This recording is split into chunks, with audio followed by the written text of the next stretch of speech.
Wow, what a reference. A KainDamael and thumbs up emoji. See, here's the thing that gets me about the thumbs up emoji.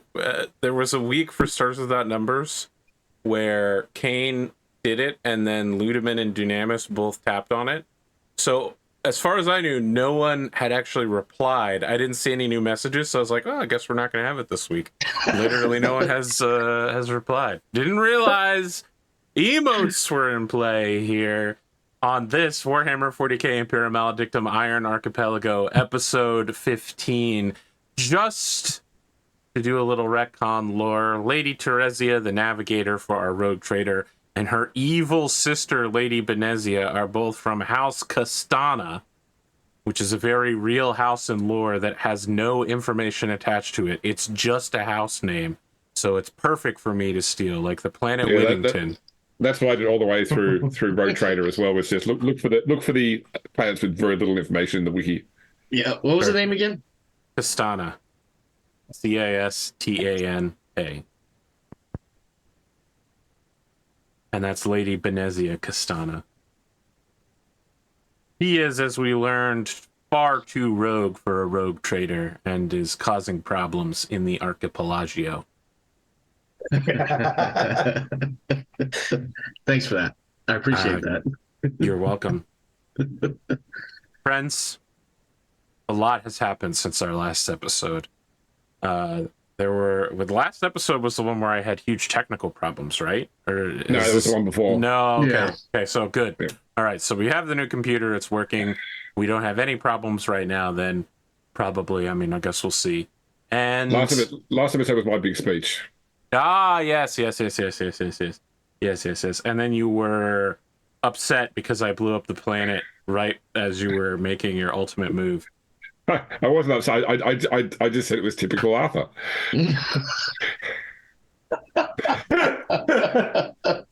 Perfect. I love how I gave Kain ultimate power. People have showed up on YouTube comments and were like, what a bold move by the game master, handing ultimate power to the player characters. Didn't use it at all, took it away, and James is immediately like, well, now I want ultimate power too. Okay, but why can't I have it? You should have given it to me in the first place. I wanted to earn it first, Arthur. Great. Not just get it.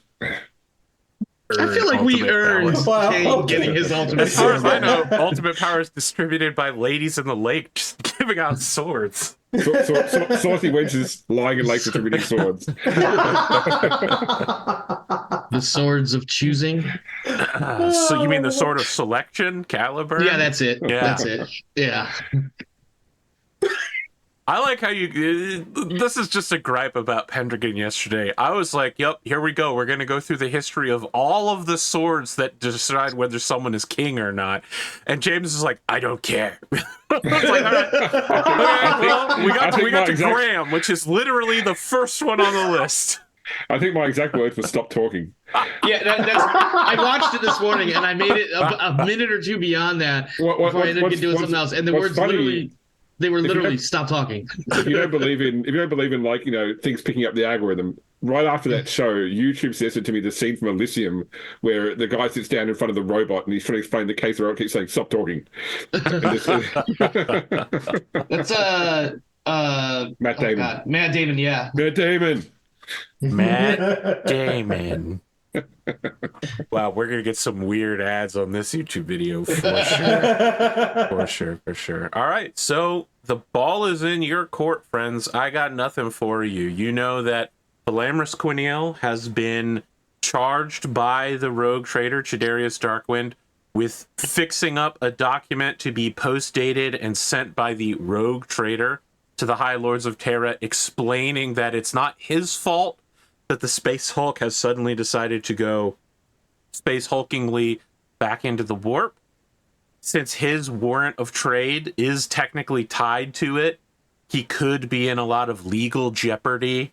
So he would like to have someone send something saying, I can't spend a year, I can't return to the Space Hulk once a year. Just cover his ass, really. Yeah, and then, of course, you've got the problem that you all want to make sure you get off the asteroid because the departing of the Space Hulk will be problematic at best. Rassie wants to make sure that the Imperial Guardsmen are saved. There are probably over 1 million people in the Imperium part of the asteroids here, out of the big three. And then, of course, there's plenty of allies that you have from the illegal part. Now, are you going to save a dude who eats dead human bodies? Probably not. Will he survive anyway? Probably. Yeah. I mean, there's a strong possibility he'll actually thrive in the warp if he goes in there. So, but will you save Papa Winkers and his perpetual stew? I mean, we kind of need to. Yeah, we kind of need to. We're banking on some franchise cuts. So the first thing, he's not an Imperial citizen, so like there could be problems saving him. We're getting there. Okay. In 10 or 20 years, that paperwork will arrive. Wait, no. We bring him. We bring him on board as staff to the trading house. Yeah. So then he just falls under that umbrella of rogue traders do rogue tradery things. He gets an I-551. Oh, that might be a little political. Well, right now he's been hired as a consultant, so he's not actually on the staff. You're going to have to convince someone higher up to officially hire him as real staff, like you guys. So my question for you, first off, I'm assuming, by the way, that because of the message that we received, everybody within the Darkwind trading house at least is aware of the impending situation with the space. Only you are aware. Okay. You received the message from, strange warp tidings. Yep. It's up to you to choose who you're going to save it to. And as I mentioned pre-stream, you do know that Dinas Katari and his team were owed favors and or know people who have ships. Those people may be Dark Eldar or representatives of Trazyn the Infinite or all sorts of other things, but I think first off we need to make sure that the people in the trade house know what's happening so they can begin preparing, and more importantly, they can begin turning all the industry of the trade house towards producing goods that will soon become highly sought after by people as this gets out. So we need to completely profiteer off this disaster. Suddenly, toilet paper production increases 1,000%. I will give you toilet paper for sure, but I am going to need a real list of other goods one uses in an evacuation emergency from an asteroid. Well, I mean, the thing is, it's not necessarily based on what people will use, what people think they will need. Yes. Like if they're worried that some of these sections of the asteroid are going to get voided to space, like selling void suits, or selling stuff that talismans to protect you from the warp. Even if they don't work, people think that they. It's gonna be stuff that we can quickly produce. The terrifying tale of Sister Holly continues.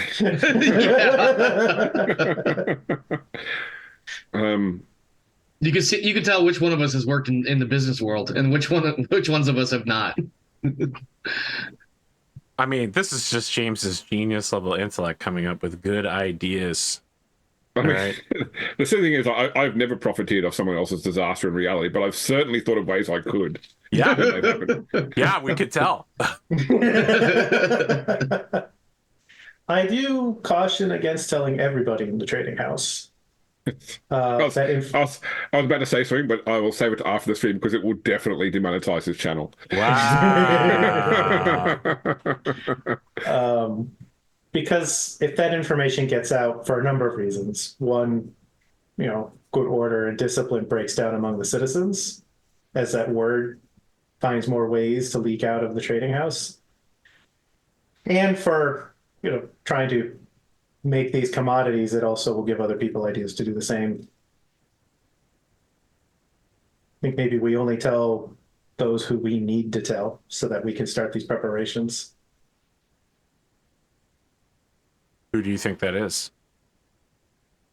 Well, we should probably start with liturgical. Although is he still? He is. I believe in the hospital at the moment again. I believe liturgical was part of the process of delivering this message to you, and he collapsed afterwards. That's right. Yep. Okay, so because he's a weaker psyker now, so receiving this message was quite a strain on him. Okay. And we tried to patch him up and get him to the local Medicaid. The trading house. You didn't even have that much time. You're still in the room with him, and Gropsis is outside whistling Charles in Charge while he's mopping the area. We had the meeting. We did all that because I met with these two right after that, and we got liturgical taken care of. My recollection is that this scene takes place in your office, in the regular office space. Liturgical came in and told you what was up, and then collapsed. That's what I remember. Am I crazy talking now? I'm going to get eviscerated by the YouTube comment section again. The way I remember it was Velamris and liturgical. The message was sent. Yep. Liturgical collapsed. We did whatever we had to do to try to get them recovered, and then I had a meeting with these two because that was when they showed up for the morning stand-up or whatever, and I told them what had transpired, and we started to lay down some of the groundwork for what we needed to do. Okay. And I got my message in the middle of that meeting. Yes. Yeah, that you were no longer Charles in charge. Are you happy for me to start working on the response from the Rogue Trader to Terra? Sure. All right.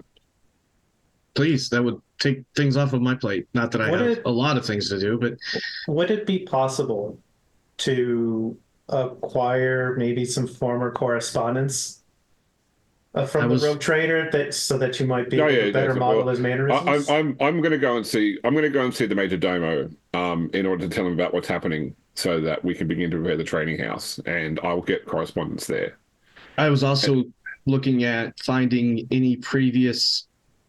Obviously, this is a very unique case, but there wouldn't be examples of something like this happening before, but similar examples where communication between the Rogue Trader and other entities, so we can start compiling what paperwork needs to be put together. Yeah, that's a good idea. AP, just for your benefit, I'll actually write the response before it's done, but I'm definitely going to seed into the response from the Rogue Trader that one of the reasons why he couldn't come back is that he was preparing for his impending marriage to House. And that's how Sister Holly capitalizes on a crisis. Oh, man. Incredible. Oh, man. All right. There's no way Rassie is going to have any idea about any of that. That'll do it. Put a gun to the back of his head. Incredible. Well, I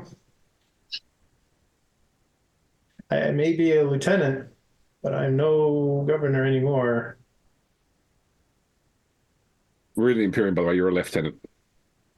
Right.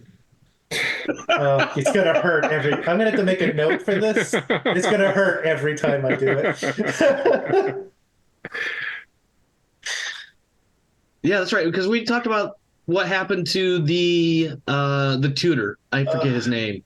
He's still paid out for the rest of the month. Yeah, we still get him for Lord Conrad von Erner. Yeah. Although now the deference is now swapping sides here. Yeah. So I'm sure he's going to be even less forgiving with Velamris. I mean, there's opportunity to try to secure conversations if he's so inclined, but I don't know what conversations that we could ask him to try to help us set up with that we're prepared to have.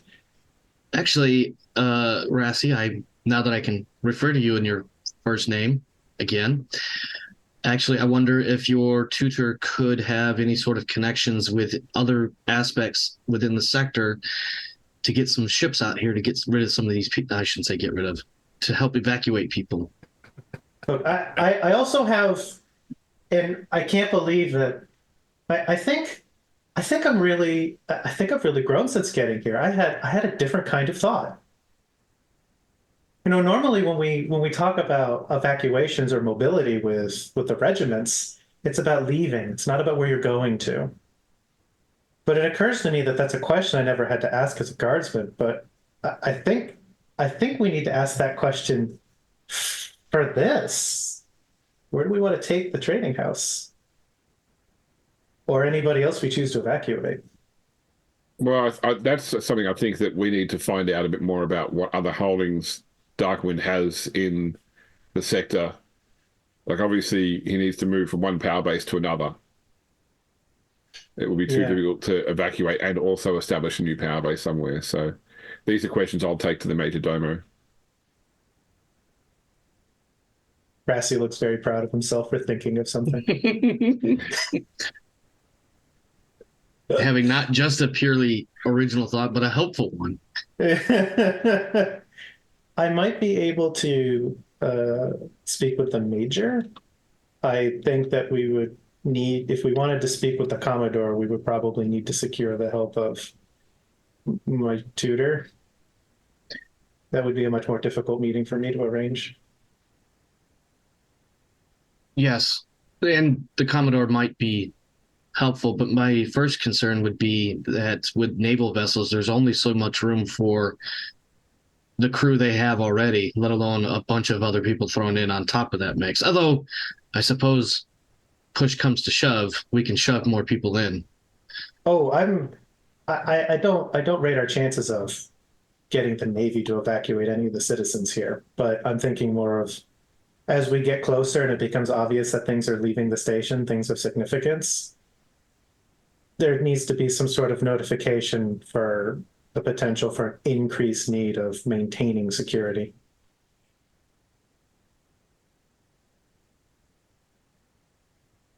I also wonder what might be aboard the Space Hulk that is leading to this sudden change of status. Or what other powers may be affecting it. I didn't even know Space Hulks existed until I got here, so I don't really know. It could be a warp drive that spent the last 1,000 years warming up. Yes. It may simply be a matter of time. It may be an act. But speaking of the Space Hulk itself, I think something that might help arm the rogue trader, the Lord Captain, should his correspondence not be received as positively as it could be, if we can secure that ancient relic, then that could be a strong final send-off of service to, recovering things in that Space Hulk. It could improve the situation for the Lord Captain. And it's certainly something we could do. And maybe we could even do it under the banner to meet that obligation, and the correspondence could be for future enforcement of that obligation. Improve that position, maybe. I mean, the correspondent can say that while the road trader can't conduct this operation in person, that he has organised for authorised representatives to carry it out on his behalf. That would be the wise thing.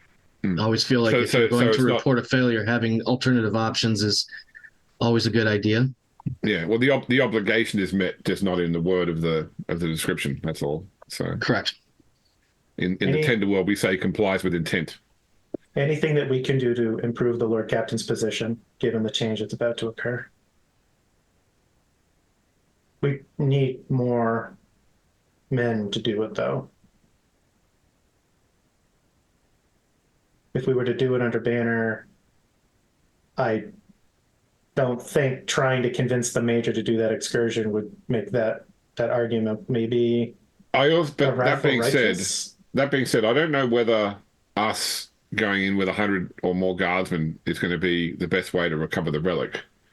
It's certainly very public, but what we could do, for example, is have the guard go and do something elsewhere in the Space Hulk en masse while we take a smaller group to go and find the relic, hoping that they attract the attention of whatever horrors lurk within the Space Hulk, at least to buy us some time to recover the relic. But we don't even know where to start looking for the relic, do we?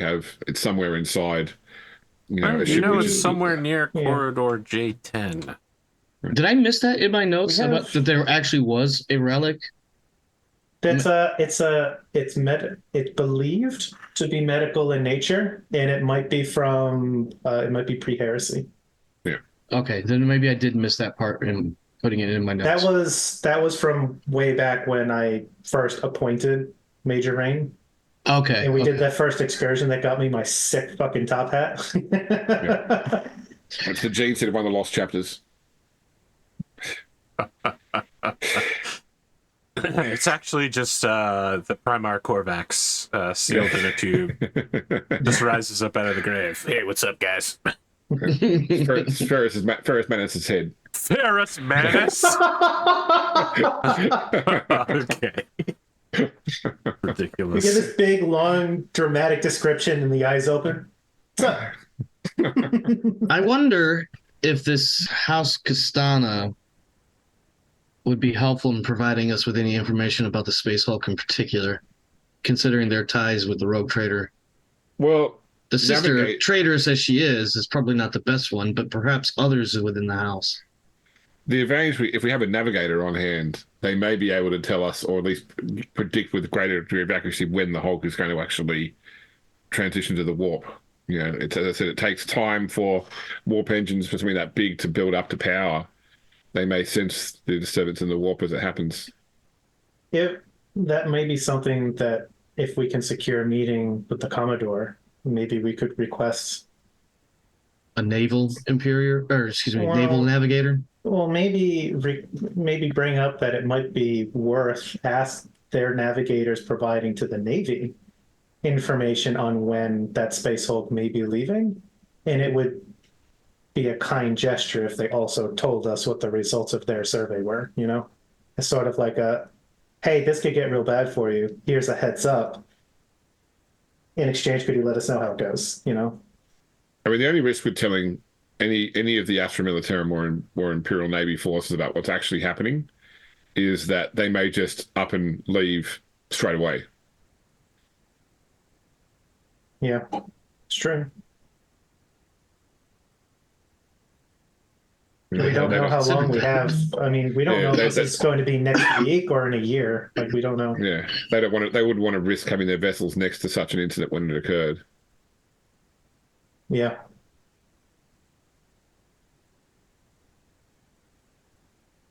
I think Velamris has this look of like, I don't know where to begin.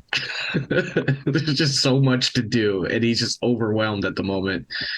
I mean, I think the biggest things that we can figure out right now is see if we can figure out when and where we're going to try to take what we're going to take. So I think that, I mean, we don't know when it's going to happen. It could happen 5 minutes from now, in which case there's nothing we can do to prevent that. So we need to, until we have any clarity about when it's going to happen, we need to assume it's soon, but not now. But anything that we need to have done in the Space Hulk needs to probably take priority. Because we want to make sure that the more we have to do, the further away we can do those things from the threat. So whatever you need to do to get the forces required to mount an expedition into the Hulk, I think that's got to be a first priority. We should probably grab some of the armsmen or security from the trading house to escort us. Not escort, you know what I mean, to come along with us. Now, a few. You do have your patron boon where you can summon unquestioning 3 guardsmen to escort you. Yes, the ones that's the survivors. Yep. Yeah, and we could always use that power armor we've got downstairs as well. I don't know if the power armor is the best option, considering it's not. The legs aren't powered. The legs aren't powered, and none of us are truly trained in its use. Well. It would be. I mean, listen, a power armor can take a bullet far better than meat, but. I mean, for establishing a core group for the expedition, seeing if we can convince any of the trading house armsmen to come with us, and bringing along the rest of the 143rd for sure. But we're going to need more bodies than that. It's going to be a dangerous excursion.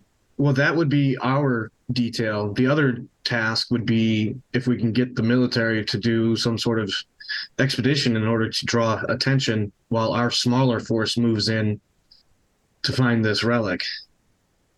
I could try to have that conversation with Major Rain, but you understand it would be highly unusual. What if we told Major Rain what was going on and what our intentions were? Would that make her more or less amiable to our cause? It depends on what the Major thinks is in the best interest in the Imperium with the forces that I would think, and I'm just a layman here, but I would think preventing the Space Hulk from disappearing would be advantageous to all concerned. Not just her. Do you know somebody or think you know somebody on the station who might know enough to stop a Space Hulk from leaving? I mean, if I knew that, we wouldn't be having this conversation. I'd be impressing upon them the need to do this. My point being, this seems one of those greater goods that the Imperial Guard is best for working for. No offense. I realize that may have sounded a little dense or unthoughtful, but No, no, no. There is no there's no greater death than to die for the throne, right. but you need to be dying for the throne. If there is nothing for the benefit of the Imperium, then the most logical decision would be to try to get a reassignment for those garrison forces to be able to fight the enemies of the Imperium. I don't know what Major Rain's decision on the value of a stay or an operation is going to be, is what I'm saying. All I know is that it will be very pragmatic and very thought out. And once she has made up her mind, it's a disciplined mind. It will be what those guardsmen are going to do. Indeed.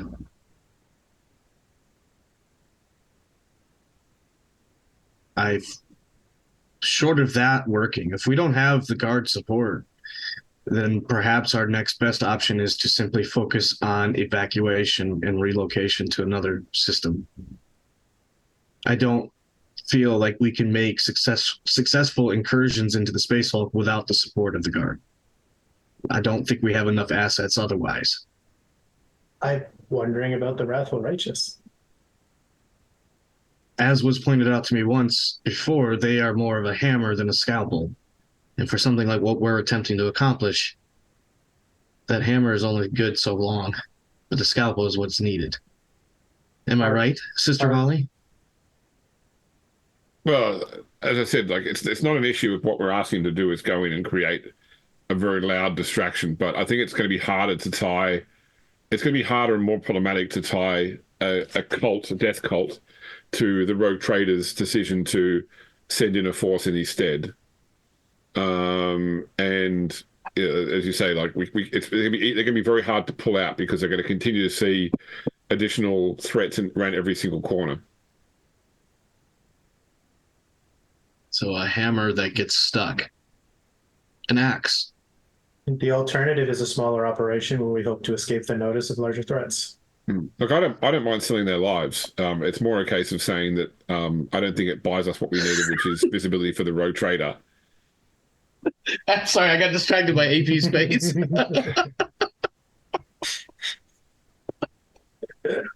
I'm sorry, what were you saying, James? I love that James wants to have ultimate authority over religious powers, and this is his attitude towards the faithful. Is I don't mind selling their lives, but has to be for a good price. It has to be for, I mean, that, yeah, I guess. Well, I guess in the meantime, working on this correspondence, figuring out the destination that we're going to take all these things to, and trying to put together a team for the Space Hulk are kind of our thing right now, right? Yeah. And so it would seem. So I'll start with the Major Domo so I can find out where we could potentially go. If you guys want to start working on what you can get out of the guard. Yes. I imagine some of that correspondence and paperwork needs to start.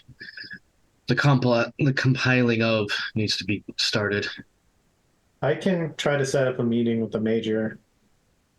Velamris, if you want to start looking at previous correspondence to start putting together patterns of language. Well, I'll ask the Major Domo for some examples of correspondence we can use. I think, out of character, I think mechanically the conversation with the Major Domo definitely should take place before I make any rolls for trying to find information. So I feel like narratively, the idea would be searching this section of files of blah, blah, blah to find previous examples, or some examples maybe the Major Domo could provide to be added to whatever we do find.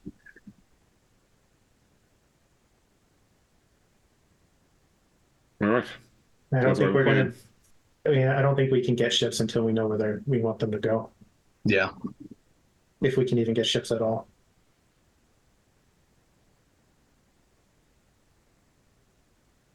What's the plan then? Who's going where?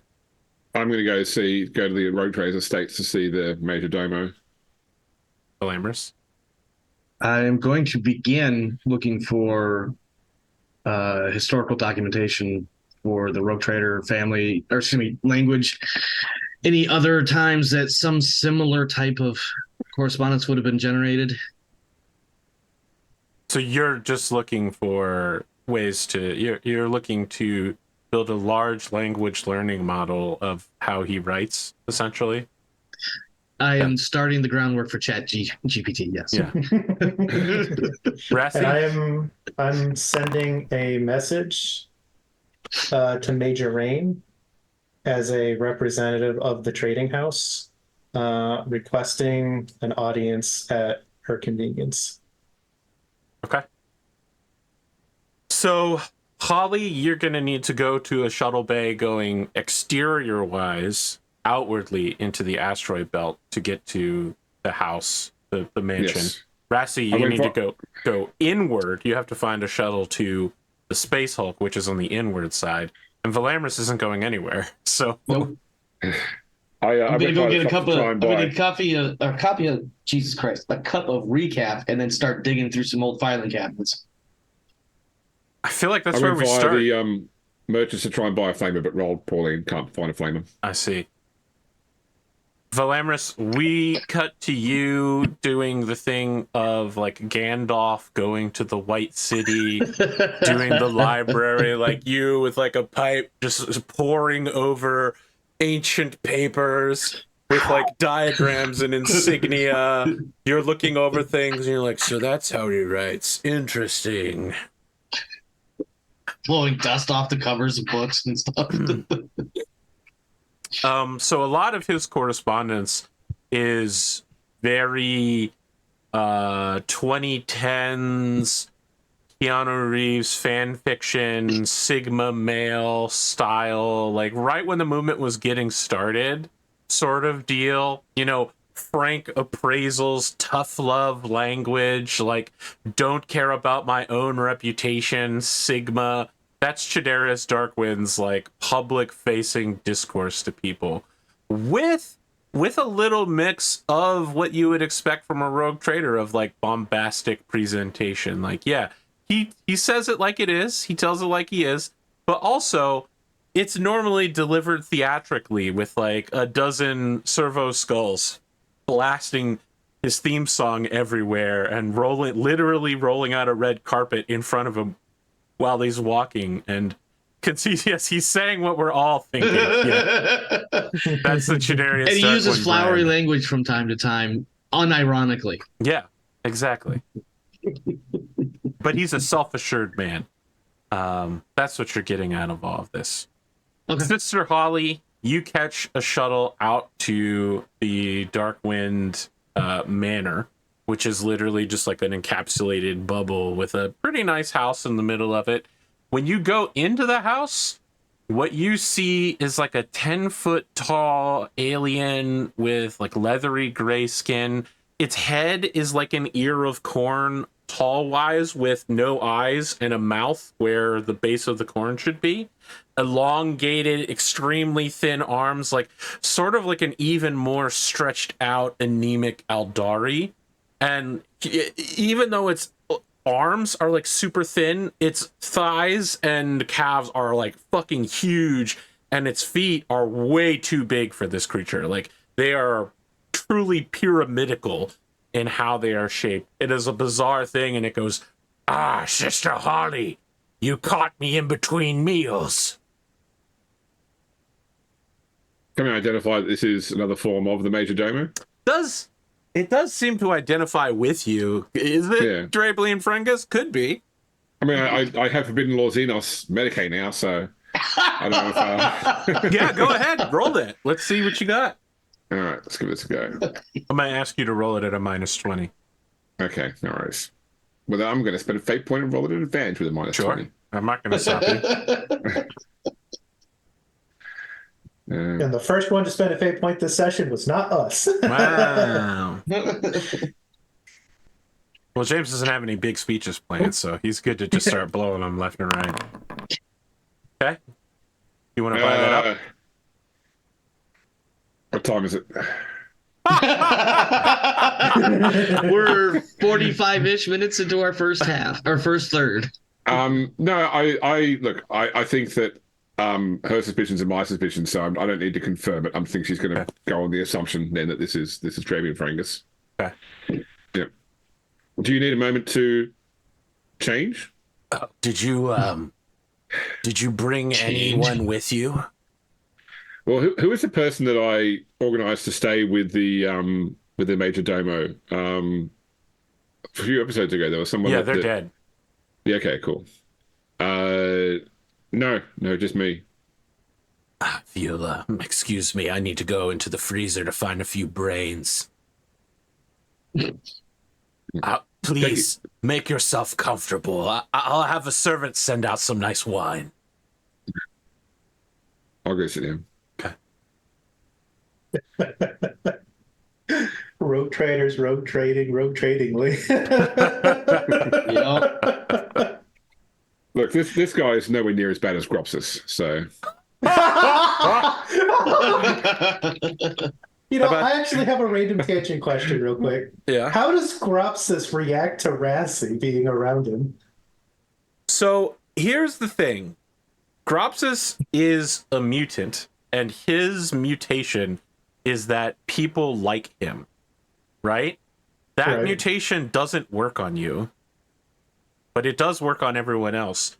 But there's nothing changes while you're near him. You know what I mean? Like, he doesn't seem to have a generally less positive attitude while I'm near him. Correct. Okay. And Rassie's presence doesn't make other people not like it doesn't make them immune to Gropsis's aura of likability. Correct. They don't cancel each other out. Okay. It's just that because Rassie doesn't have a soul, he's not affected by Gropsis's mutation. About 10 minutes later, a man comes out wearing familiar clothing, but it's a little loose. You know, it hasn't been sized properly. It's a man who's about 5'4", so much shorter than how you remember Drablium Frangus. He's got like wavy brown hair, a long drooping mustache. You can see that his eyes are like still popping into place correctly. Like one of the eyes is like out of the skull and like sucking itself back into it. And he's like cracking his neck. He goes, "My apologies, Sister Holly. I was between meals. Sort of thing happens every few weeks. What can I do for you?" Well, first off, and most importantly, we've received a psychic communication from Chaderius Darkwind informing us that he believes that he has a prognosticar who's told him that the vessel attached to this station, the Space Hulk, will soon be violently departing the system. And that will have serious repercussions for the Archipelago and the people on board. Yes, the disappearance of Site Alpha would be a major problem. We need to begin preparing the Rogue Trader household for this eventuality, both in terms of profiting from it, but also surviving it. To that end, we would like to look at relocating or starting a relocation of the resources here to another location. Does the Rogue Trader have other holdings within the sector we should look to be moving things towards? So he picks up a Warhammer 40K version of a clipboard. Now, just to be clear, I know you're thinking of a plastic sheet. Maybe it's like transparently orange or something, or just like slate gray. You need to imagine that, but like rubberized, ruggedized, militarily reinforced, and then covered with skulls, eagles, and other sorts of Imperial imagery. But at its heart, it is still a flat sheet to clip something to and then write on. And he gets ink, licks it, gets it into the inkwell, and he says, "Interesting. Yes, the Rogue Trader maintains close alliances with the planet Titan's Lair. It's a night world with Night House of Vera. We could evacuate our personnel there as soon as possible, please." Oh, excuse me. Just a slight reflex to eating brains.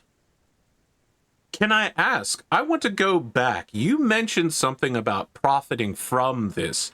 Tell me more about that. Well, I'm simply saying that this information, while only within the walls of this trading house, or only literally among my close associates and yourself right now, will soon, I'm sure, begin. The signs will start to appear. The people will start to gain insights, and assumptions may be made, which will probably lead to some degree of panic. And as a trade consortium, it would be remiss of us not to be there to provide aid in whatever form will make people feel happy and part with their thrones. Well, no, it's not thrones, with their solars, to try and avoid catastrophe, whether it's avoidable or not. Interesting. Interesting. That's extremely forward-thinking, Sister Holly. Well, I can think of a few ways we can spin this. Of course, I'm going to have our PR department and every sort of outward-facing media begin doomsaying. You know, get as many people talking about this upcoming situation as possible, so when it happens, we seem like we're the only ones in the know. I'm not sure how up-to-date on current affairs in the station you are, but I've recently been involved in positioning myself into a senior role within the Ministorum, in addition to my duties for the trade house. Of course, the trade house comes first, but if there is a way to use that role potentially as abbess of the station, well, it's not a done deal yet. I still need to grease a few more wheels. But as I said, when people hear of doom, the church is usually the first place they turn. He stops writing and puts down his pen and paper, the clipboard, and he says, you know, when you came to me, Sister Holly, your record did not indicate excellence. It did not indicate someone who operated at this high of a level. Where have you been hiding all of this time? That you would, in 6 months' time, be going from a low-ranked sister on the verge of being removed from her position to becoming abbess of an abbot-less society? I would say that I have chosen a path which is not the one that the ecclesiarchy would normally have its servants walk. I think that for me to walk the regular path from where I was to where I am, that's not the sort of person that I am. But I think that the boon that this role has given me is an ability to carve my own path. And it's not been bloodless, and it's not been easy, but it is a path that I can tread. He belches and says, well, we certainly don't care about dropping a few bodies here when necessary. No, indeed, let the bodies hit the floor. Well, something's got to give. I'll do what I can on my end to organize the Rogue Trader House. Of course, we're going to need to get our people positioned to evacuate. I'll see if we can summon up any reinforcements. I doubt anyone could get here in time, but we can certainly offer a considerable bribe to any ships at station now, if we can find any. One of the things I've been looking to organize, one of the reasons I've been pursuing this abbess angle, is to find a way to remove the death cult on this station. Yes, by the way of righteous. Yes. Yeah, by way of a crusade fleet or a pilgrim vessel. How soon do you anticipate its arrival? Minutes? Hours? Well, as I said, not all pieces have fallen into place just yet. But if I was to read you into the situation as it stands, if there's any assistance that the trade house could provide in speeding things along, then submit a report to me, and I will take a look at it. My priority right now is securing what vessels are on station currently, rather than hoping we can wait long enough for reinforcements to arrive. Certainly, we don't know how the situation's going to turn out, but I can't be responsible for not taking immediate action. Definitely not. And potentially the need to remove this group to crusade might be another imperative that can be used to sway local captains without necessarily telling the truth of what's happening. Do you want to handle these negotiations, or should I? You seem very spirited about this. Look, I'm happy for you to handle those, but there's another thing I need to talk about, which is one of the reasons why I came here. In the communication that the rogue trader sent, he has asked that we prepare a correspondence in his name to the High Lords of Terror, explaining why he cannot be here as normally appointed to raid the Space Hulk. He's given us instructions, and I intend to follow them through and to speak in his name. But I would need help accessing similar correspondence he may have had with the High Lords before to ensure that the tone matches his manner. I will have such correspondences sent to you. He asked you personally to do this? No, it came by psychic communication through liturgical initially to Velamris, and Velamris has communicated it to me. Are you... I read your personnel report. What did we call them? Interrogations. Yes. The performance interrogations. Interrogation on Velamris Quineel. Are you certain that we should be allowing such a man to headline what could be the most important document ever written in the history of this house? No, that's why I've taken it off him. Very well. I will let you run that. I'm going to begin moving the mechanics of the Rogue Trader House to deal with this problem. But as you say, this is why I asked you to be involved in negotiation, because this letter is probably the most important thing I'll ever write, and I want to make sure that it gets my full and undivided attention. As far as I'm concerned, the most important document that you'll ever write is to assign your name to the marriage license of our rogue trader and his to-be. But this could be the second most important document you write for sure. I'll let you get about your business. Keep me in the loop on anything important. Thank you for your candor. So he like belches and like someone's finger with a ring comes out of his mouth. He goes, shoves it back in there and goes, I'll hand him like a handkerchief. Thank you. It can be very difficult moving between forms like this. It's nice to have understanding staff. Rassie, So, my trade just arrived, so I'm going to quickly go and deal with that. Okay. So, you're right. Rassie, you are assigned a sort of military transport shuttle. It'll leave when it's ready to go. And you know, it's hurry up and wait. They want you to get on it as soon as possible and then stow all your shit and make sure you're, you know, locked in, seated, belted in, everything you need. It'll go when it's ready to go. You're muted. You're muted. How about now? Yep. Yeah. Hey! Rassie shows up early to something that will happen late, as is pretty typical. We'll show, because of the change back to the way things were before in many manners, Rassie will show up in the 143rd armor with the trading house patches. With the lieutenant bars. Lieutenant. It's gonna hurt. Every time it's gonna hurt. With the lieutenant bars on. Just pretend you're part of NATO Forces Europe. And your commanding officer is British. Yeah. We'll show up knowing that it's definitely a hurry up and wait. This is oddly comforting to Rassie. You're strapped in. The co-pilot walks past you. It's a young woman in flight gear. She's like drinking recaf out of a container, just sipping on it. She stops in front of me, just like, Lieutenant, how's it going? What rank is what are they wearing?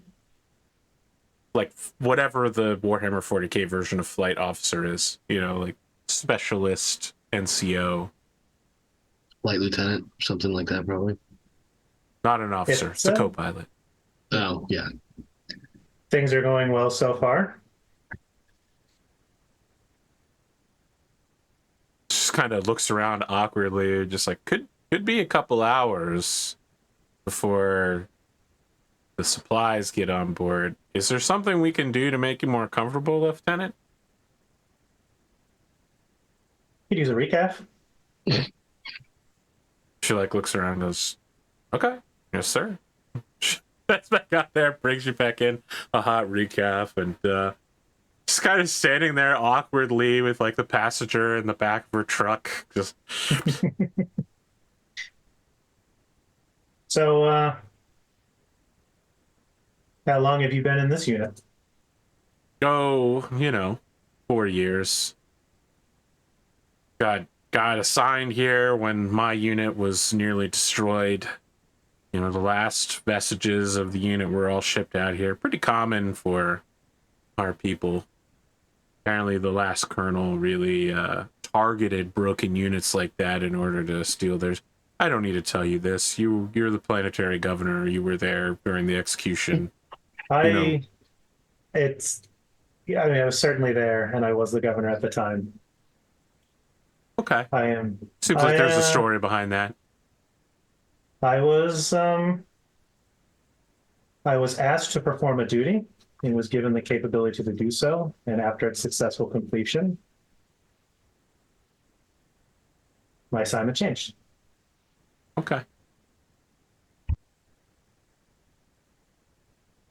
All right, well, listen, I'm going to go check and see if we can get the supplies moved on early. Yeah, we're just like a regularly scheduled cargo flight, but I'll go shake my lieutenant at his bunk and see what we can get done here. Don't let me slow down anything that you're already doing. I'm just here for a ride. So you get this feeling that how do I say this? It's like they don't want you here, but now that you're here, you outrank them and they can't do anything about it. And so they're trying to like get rid of you as quickly as possible. You know what I mean? Like there's just this weird vibe going on with this lady. She leaves to go find the actual pilot of the craft. And you can see as she's going around in here, she's talking to various like longshoremen who begin loading crates into the back, and they're all muttering to each other and looking at you, and they're giving you like death stares as they're loading cargo crates into the back. This motherfucker making us work harder. Yeah, I think Rassie genuinely thinks, he's like, this is so much more relaxing than the stuff I've been dealing with the past couple of weeks. I'm just going to lean here out of the way because I think I'm not making this harder for anyone, and just pull out my primer and keep myself busy. You absolutely make it harder for everybody. Omar has met this person.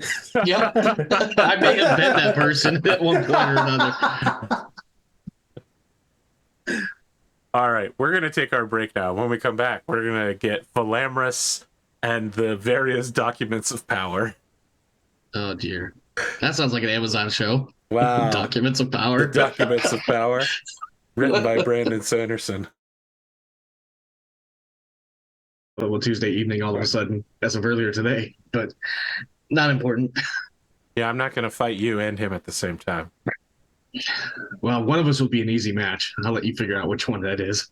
Velamris, you are looking at official messages that have been sent to your office via the Major Domo Drableem Frengus. They are pretty consistent. They start with 12 pages of titles addressing each known member of the High Lords of Terra over the last 10 years, which has changed a little bit.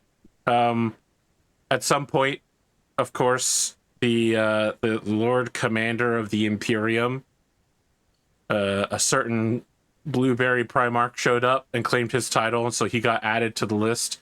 So there's, all of these titles. Gilliman, wasn't it? Yeah, it's Gilliman. All of these titles are being addressed outwardly, and then the message reads pretty simply like, the work proceeds apace, no changes are necessary at this time. And then it's a page of like the Lord High Rogue Trader Militant Chaderius Darkwind of the Darkwind Trading House, like a full page of flowery language to follow up on it. So it's like a 14-page document that is 2 sentences of actual real text. A 14-page document that's a 13.5-page signature block. Yes. That's Well, you forgot the one page that is intentionally left blank. I was curious whether Chaderius's communication with the High Lords of Terror is different, like whether he pays more deference and is less Sigma male and more like I'm the subordinate in this relationship. No. Okay. I mean, he doesn't answer to them. He answers to the Emperor, who holds the warrant, technically. And I mean, this guy operates at the ass end of the ass end. But yeah, no, he's totally Sigma about it. It's literally just highly functional business communication without this could have been an email sort of language. But this definitely could have just been an email. Minus the signatures and the addressing of each other, of course. Yeah. Which could have been a meeting instead of an email.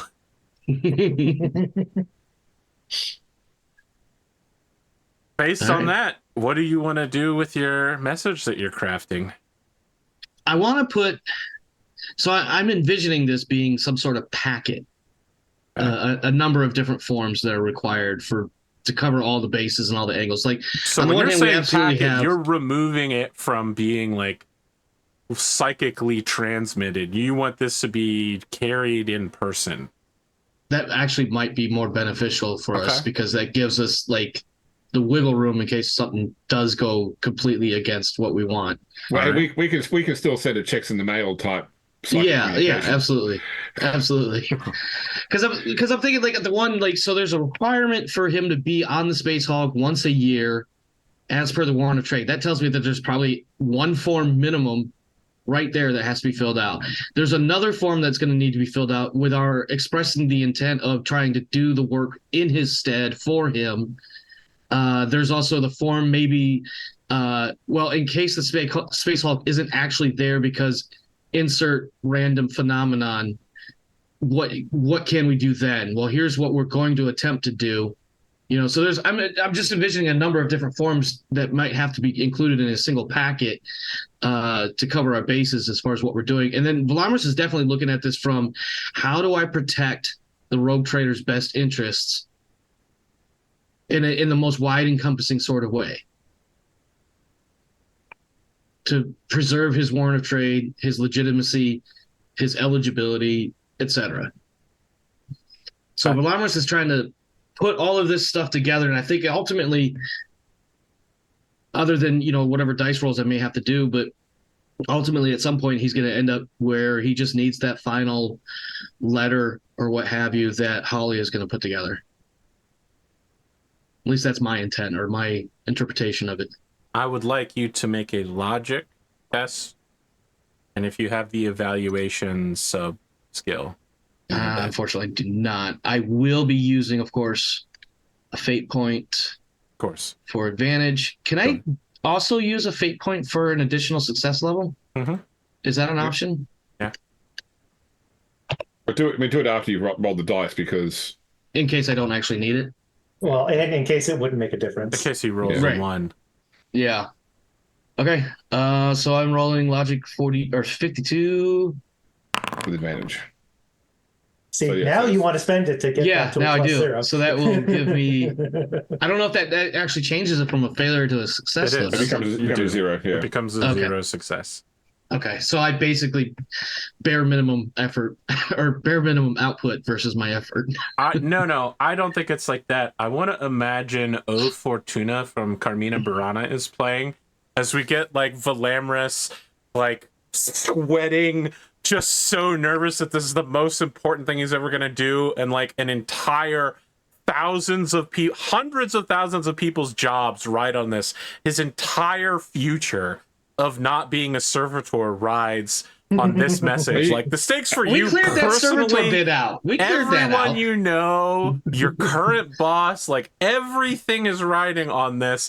You're just sweating. You've got Beats by Dre in whatever the Warhammer 40K. They have skulls on the side. Yeah, they have skulls on the side. It's literally skull candy. And were you looking up O Fortuna there, by the way, Omar? No. From Carmina Burana?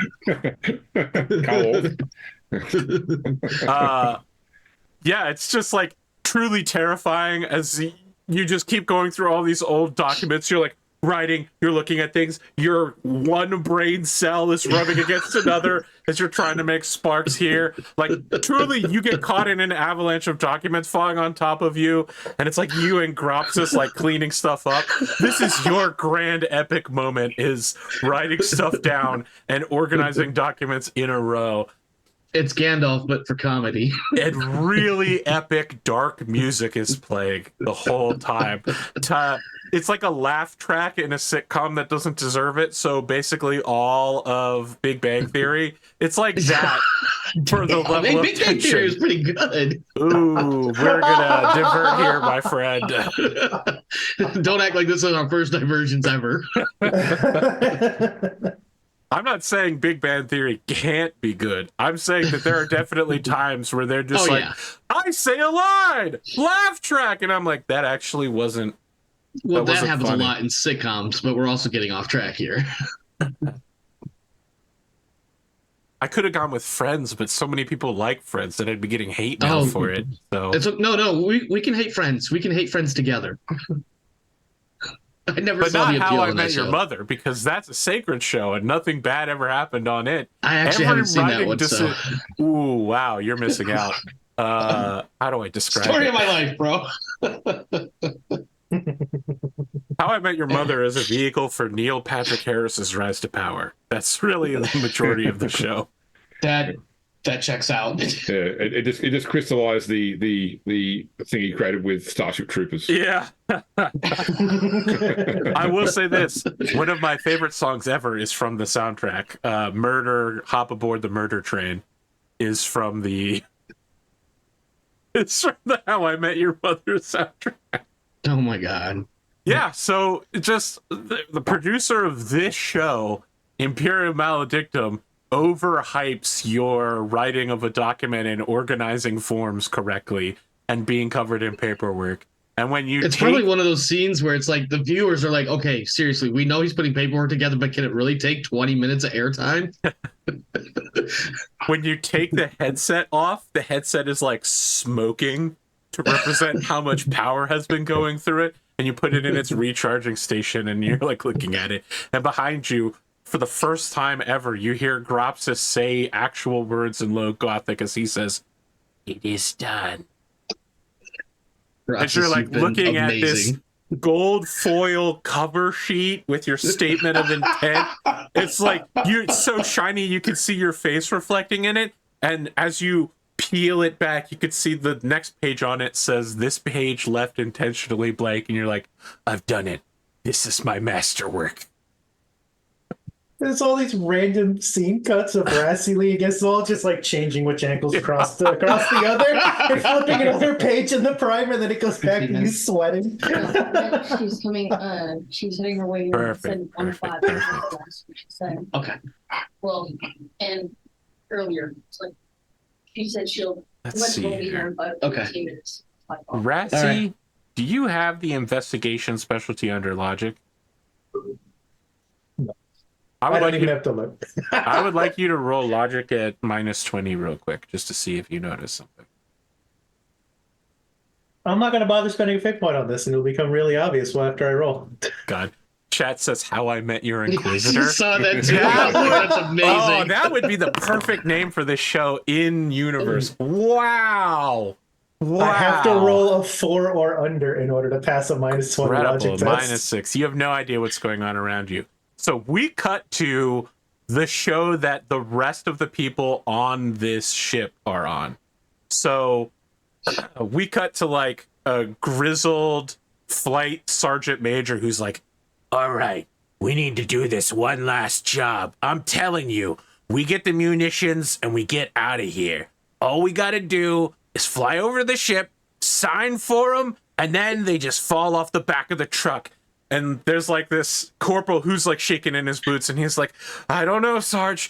I was in earlier, but the heist now, I'm just not sure it's a good idea with the lieutenant on board." And the sergeant major like pulls out his cig, and he's like, "Don't back down, on me now, boy. And like, clamps a hand on him. He's like, we're almost out of this. We got the co-pilot on board. All we got to do is keep the pilot distracted. No one will know. Like, really dramatic heist music is playing. The whole rest of the crew of, like, longshoremen are surrounding this corporal and physically intimidating him. As one of them's like, that's right, we spent weeks planning this. You know what we say? All for one and one for all. You're in with us, aren't you, buddy? He's like, yeah, of course, Sergeant. Yeah, I'm in with you all the way. All for one and one for all. And then we get that Rassie's so blissfully ignorant. We get the dramatic walk of like the 5 of them, including the co-pilot, like walking together in slow motion while a 1990s rap track plays. And it's like, oh my God, they look so cool, even though all they're doing is just walking together in a line. And for you just see 5 people regularly walking in a line together to get on the back of the ship. But then we cut back to them and it's like, boom, boom, boom, boom, we get a close-up of one of them and like a single bead of sweat is going down the sergeant major's face. You look at him and it's just like a regular dude and he like salutes you as he goes past. Flip another page. Everyone gets strapped in. The only thing you realize is that one corporal is like looking real nervous because he's in, the back of an aircraft surrounded by higher ranking people all around him. He's like the only non-commissioned or commissioned officer on the whole flight, sort of deal.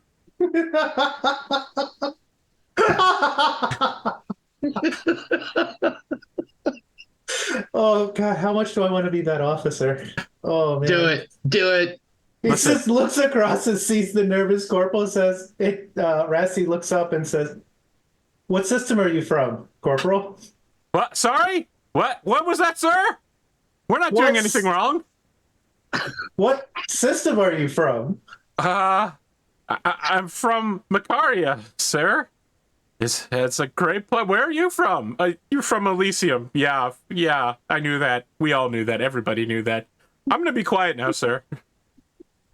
There's nothing to be nervous about. I'm sure you've ridden in space transit before.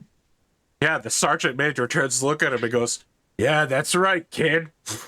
There is nothing to be nervous about. When you see it, it's just like a normal conversation between a high-ranking NCO and like a corporal. But then we cut and like it's gray shaded. There's film grain over the top. The music is tense. There's like a single violin as he's looking at him, and his face is like shadows cover him. He goes, "That's right, kid. There's nothing to be nervous about. Isn't that right?" We come back to Rassie's... Yeah, that Sergeant Major's keeping an eye on his men. 20 tense minutes for them. For you, extremely boring minutes later.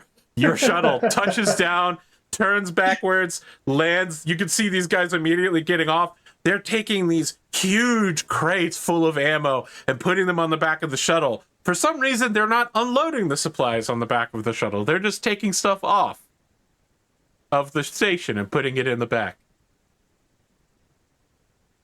Would that look weird to Rassie? It does seem a little strange, but it's not technically your job.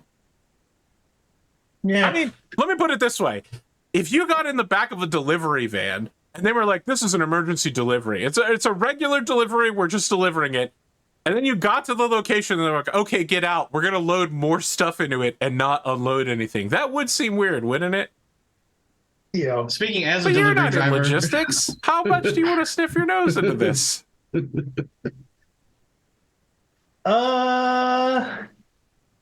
I want to be a nuisance because I think it'll be funnier. Okay. listen, don't get yourself into a firefight you can't get out of. That would be very unfortunate, wouldn't it? You're just surrounded by a number of armed individuals in an environment they're used to fighting in. Oh, man. Like, I know what I think would be funniest, but I'm trying to think how far Rassie would actually go or not. Just remember, this is all I have to say, is that when Velamris was pushing it inside of the Inquisitorial facility, you were like, I don't want any part of this. With that said, this is super weird militarily. Yeah, it's a military transport. It's not like going, why don't ask questions here because that's not our department. This is nobody's department. It doesn't exist. Stop talking. Stop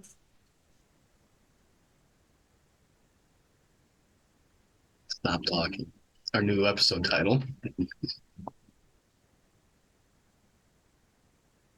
I think Rassie's just gonna, out of idle curiosity, walk over and check to see what the cargo is. You start walking over towards it.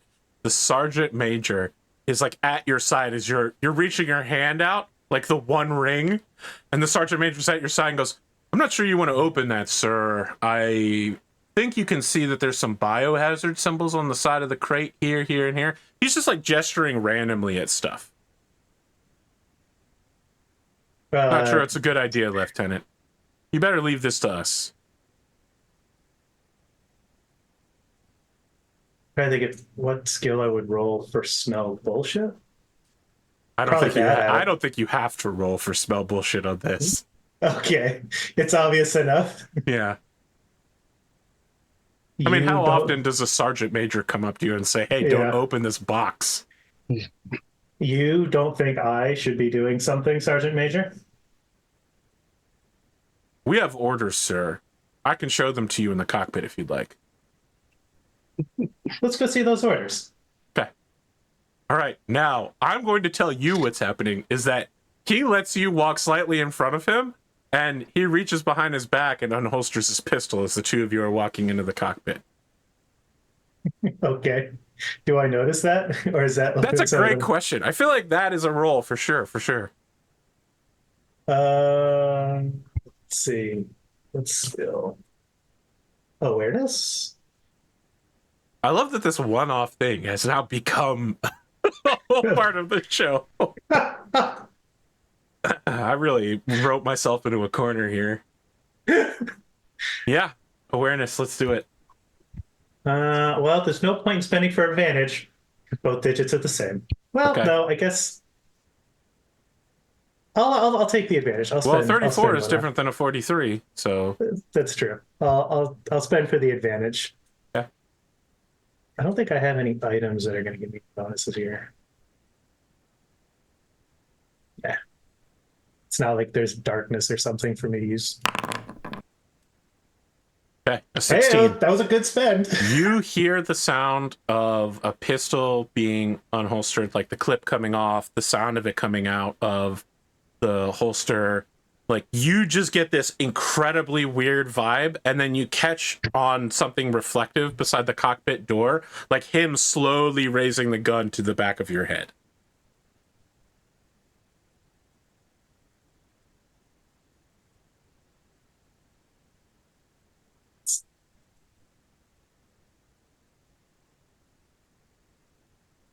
I would think really carefully, Sergeant Major. The punishment that wouldn't be borne by just you alone.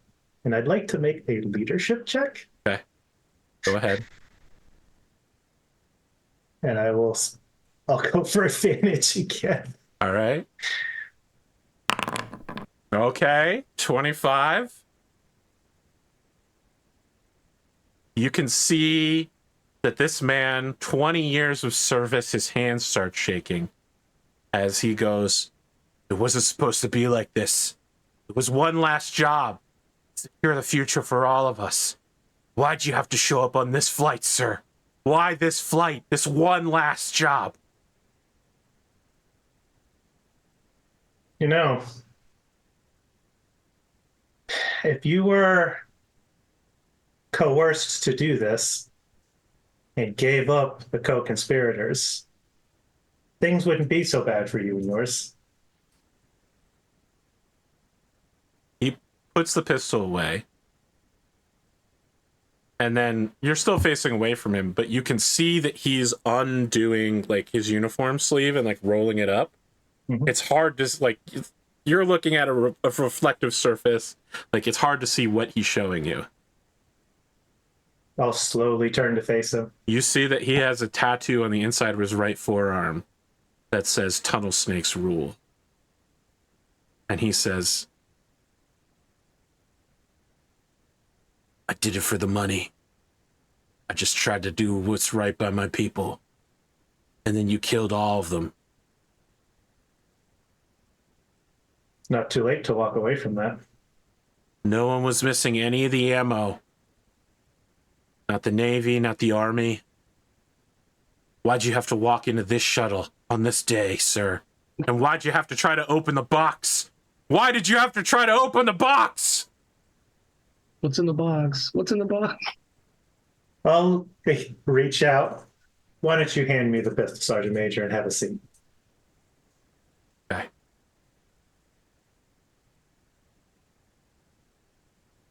Takes his pistol, puts it to his own head, and then hands it to you. I mean, he's not going to shoot himself. There is a greater service that can be accomplished in this moment, a moment that you have been given a choice to serve. Why don't you tell me about this ammo and who else is involved? So while this is happening, you're noticing that, like, the pilot is like, what's going on back there? And the co-pilot is like, we should be considering taking off. I mean, it looks like we got everything loaded in the back of the plane, sir. The rest of the technical crew, including the corporal, are like disappearing into the base. They're like fleeing the scene as best they can. Jason Bourne style, like walking into crowds.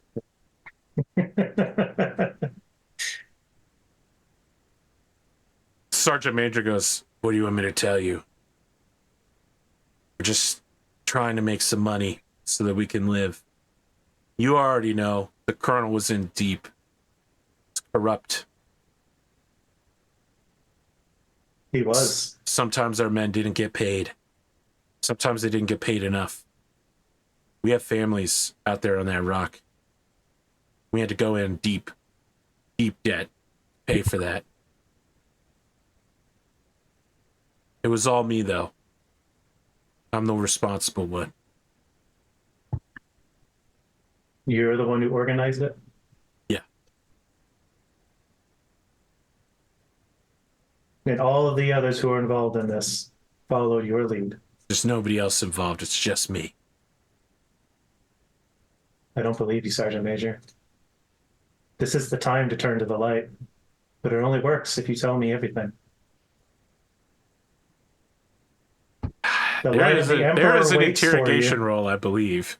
I think it's called interrogator. It's under the same skill as leadership, I think.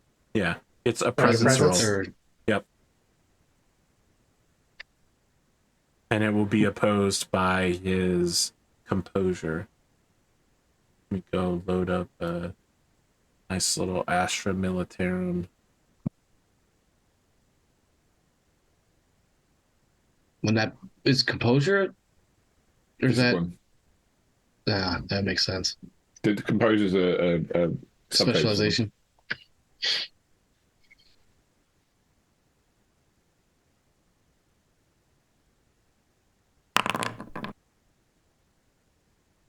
Okay. You need to be a -5. Wow. It's the worst role of his life. He's just losing his mind right now. Yeah, well, If I fail the roll, I still fail outright, correct? Or I just need to fail by less than him. You need to hit a 0 to succeed. All right. Okay. Well, that's an 18. So that's a +3. So, yep. He begins telling you everything. All of the names, everyone involved, 10 years worth of... It's, it starts real easy. Do you remember the Goonies, where, like, at the very start, Chuck, like, gets told to say everything, and, like, it explains his entire life story of all things that have been done wrong? Tyrion in jail, on trial. it starts real simple with like just making sure people get the meals that they want, you know, the right MREs out here. And it starts to devolve into like, well, people will pay you to make sure that they get the right stuff logistically. And then it's extra socks. And then it's people outside the organization notice that you need a little extra cash. And now you suddenly become a member of a gang. And then it's, we need a little help getting into an ammo cache. And it's not going to be a big deal. And then they blow open the side of a ship and they steal a shit ton of ammo and may actually be part of a chaos cult. And now you are wrapped up in that as well. And you're like, I'm not part of a chaos cult. And they're like, well, we don't care. We're the tunnel snakes and we rule. And you're one of us now. You're implicated in all our crimes. So you need to keep stealing. And so this sergeant major is now like, well, you know, my whole life is on the line. I have to keep doing what you say. Then they're all dead out of nowhere.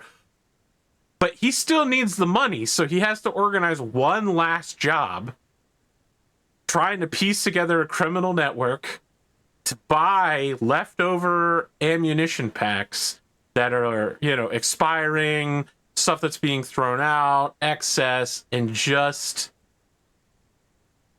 sell it to criminals, gangsters, refractionists. I love the dichotomy of this episode between like the lowly militarian guy who was just trying to, you know, use things that people didn't need to make a bit of extra money for his family and got put into something really bad, versus the person who's like, disaster's happening, we should totally profit off this as a corporation, and there's no way we can possibly get, like, you know, criticized or any sort of that can come back on us at all because we're helping. Now, you have been delayed at least 20 more minutes, and it sounds like a very similar situation is happening where the pilot of the ship is detaining the co-pilot and investigating her for why she is involved in all of this.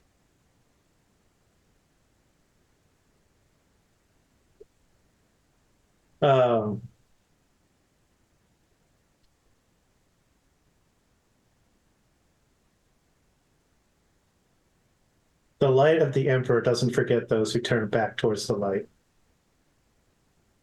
And I just sort of like put a hand on his shoulder. Okay. It's time for us to go get the co-pilot. When you say go get the co-pilot, do you mean like, is there a finality involved in that? No, there's an implied like acquire, not kill. Okay. All right. He stands up and this time walks in front of you looking defeated as he opens the door into the cockpit, and you can see that like the flight lieutenant has the flight officer, like he's got a gun like in her face, and he's just like, didn't have to be like this. You betrayed the Imperium. Now you're going down. There's no serving in the penal legion for scum like you, refractionist traitor. You open the door. He swivels the gun over towards the two of you, and he's like, are the both of you in on it? Get on your knees! Pilot, relax. I've already taken the Sergeant Major into custody. He's in on it too? All of them rats. Rats! Rats and snakes. There's no angels here. We cut back to his point of view from his TV show, and like the sound of his own heartbeat, like ba-doom, ba-doom, ba-doom, ba-doom. And there's like a hot jazz track playing, like as like the gun keeps going between you, the sergeant major, and the flight officer. He's just like, I don't know who's in on it. You're all in on it. Is the co-pilot unarmed at this point? I mean, the co-pilot's looking terrified that she's about to die in the next few seconds. Look, pilot, we're going to take these two to the commissars, where their cooperation looks pointedly at the co-pilot. We'll give them some leniency in the inevitable punishment. You should come with. You should help escort them to the commissars. Yeah, that's a good idea. I should come with. I'll tell you what, I'll go in the back. Make sure all of you are in front of me. All right, let's go. All right, so he's trailing behind all of you, and he's like, where's the damn flight crew? Everybody's in on it. They're all in on it. Wait, did I get... Zoom is counting me as part of the background now. Incredible. It's happened a couple of times. Your camera's autofocus is not staying on. I just want to fast forward real quick to we cut from like you being led by this officer to like two bodies hitting the floor as like a commissar's like and just shoots the two people involved in the back of the head. There's like blood, both their bodies like collapse. The commissar is just like, well, excellent work, lieutenants. I have to say, Lieutenant Rassie von Lucht, you're looking well. I am doing well. Thank you very much, Commissar. Is there anything else I can do for you now that you've once again proven that you are a true patriot, a nationalist of our people?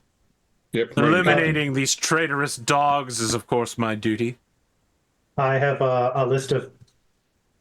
before he turned himself in for judgment, the Sergeant Major also gave me the name of his accomplices. Excellent. I'll scribe those down for you, Commissar. I look forward to personally executing each and every one of them. The Commodore would have a particular interest in knowing that this has occurred. Would answer some questions on their behalf and possibly improve relations. Might be of use to the regiment here.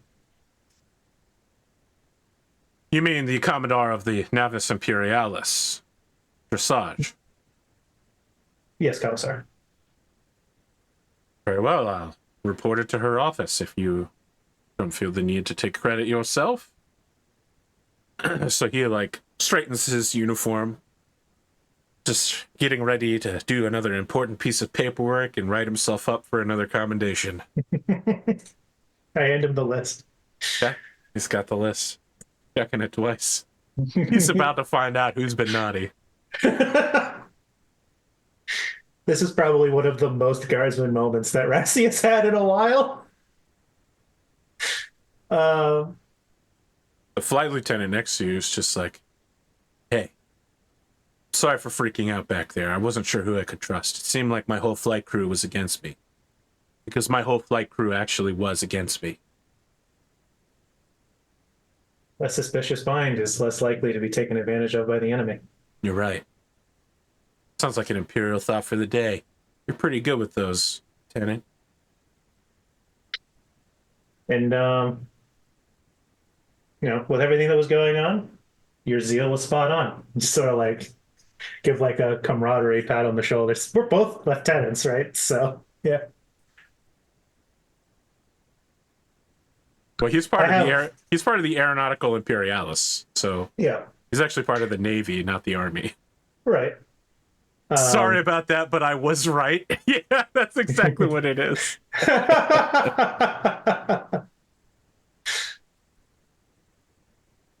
have a meeting to attend to, but best of luck. Of course, I have a ship full of supplies to unload. I'll try to take myself to wherever it is I'm going to be waiting for Major Rain. All right, so this guy does a slow motion walk with like really sad music as he's moving to the back of the ship.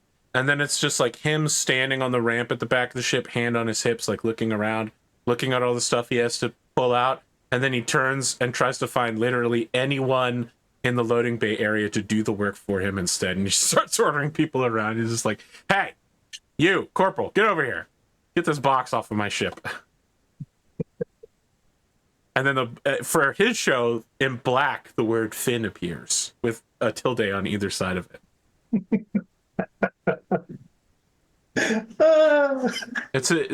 This was a dramatization of a real life event for an Imperial Navy recruiting for pilots to like, this is how you do the right thing, which is to snitch on all the little shitty bitches in your unit who try to steal from the Imperium. The lesson is always be snitching.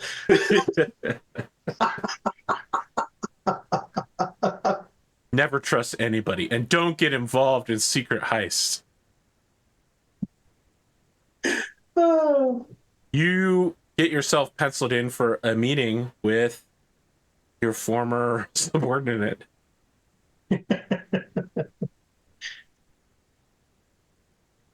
I want to cut back to Holly. What are you doing now? Well, I think that I'll head back to the Chaderius Darkwind trade house and I guess begin working out who I need to sort of communicate with regarding moving stuff to Titan's Lair. And also, like, I'll share whatever I got from the Major Domo with Velamris. Okay. But I do plan to write the crux of the letter. So my question is, who among your allies are you telling that they should be moving? You know what I mean? Like, is Conrad von Erner on the list? Is Pops on the list? Not yet, no. So because they're not part of the trade house right now. That's correct.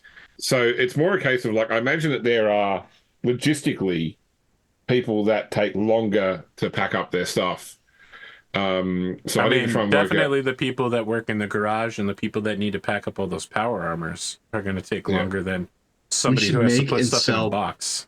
Yeah, we should make and sell boxes. But those things aren't inimical to, or aren't critical to the operation of the trade house. Like, if we lost the R&D team, if we lost the power armor, the trade house can continue trading. So it's more about, like, the people here who directly responsible. So for example, liturgical is a good example. Liturgical is critical to communication for the trade house. So here's someone that would need to be moved, and other people that are, you know, I guess I need to sit down and do a means risk analysis of, you know, who are the most there it is. Who are the important I'll people tell to you move. what, could I convince you to just make a logic roll to have your character do that for you?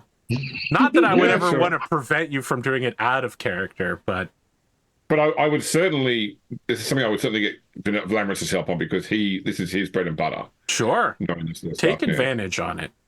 Okay, no worries. Take advantage of Velamris. I'm not just a paper pusher, damn it. He says while handing her the piece of paper he just pushed. Yeah. Oh, okay. I will try. I'll try a re-roll on that one then. So a re-roll. That's a forbidden technique we rarely see. Yeah. This is not enough to All right, and then I'll spend a point to make it 0. Wow. That's your third there point, goes all though, your right? points. Yeah. That's my third point, yep. But you crawl across the line here as you assemble a list of top personnel who need to be considered for early evacuation, liturgical, top assets. Of course, like figuring out how to move the Rogue Trader's mansion. And there's an incredible amount of wealth in the like fleet shipyards that he maintains here. You know what I mean? Yeah. Like to dock, to maintain the ships.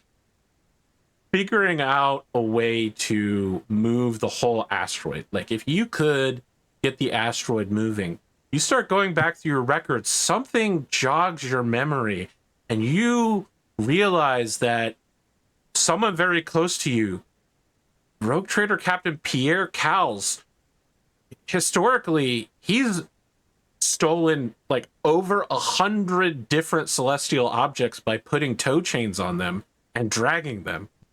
He's made a career out of throwing chains out the back of his ship and dragging things behind him. If you could find a space captain with half of his feck, you could throw some tow chains on these asteroids, and because the asteroids are all chained to each other, all you need to do is chain one of them and you can drag all of them. You know, if there's one you don't want to take, you just blow the chain there and then use that chain as the... Yeah. You know what they say? The chain's only as strong as its weakest link. So you just blow up a link. We just need some giant industrial-sized carabiners to like join the chains together. You know, I'm getting a vision of, instead of the old car, the car with the cans and string on the back after people get married, I'm now picturing a sword-class frigate with a bunch of asteroids trailing behind it. Yeah. The biggest problem is deceleration, because yeah. Now this is something we might maybe be able to convince the Commodore to get on board with. Yeah, toe chains. Yeah, of course. Daisy chaining the asteroids. Why evacuate the Iron Archipelago when you can just take the Iron Archipelago to Titan there? This is me offering James the same courtesy he offered us when we took a bunch of things using toe chains. Me returning the favor. There was at least 2 separate ships, if I'm not mistaken. Yeah, and I'm pretty sure we also dragged like random objects through space on the chains as well. What do Americans call those like flexible straps with hooks you use to like tie things down on the back of a truck? Bungee cords. Bungee cords. Bungee cords. Yeah, there you go. We call them octopus straps, but yeah, like, they're always like they're breaking and whipping people in the eye, that sort of stuff. So We don't like that. That's bad. You get like 4 or 5 of them and you wrap them together and you think that's going to help. What? No, That's it not doesn't. how parallel distribution of force works. No.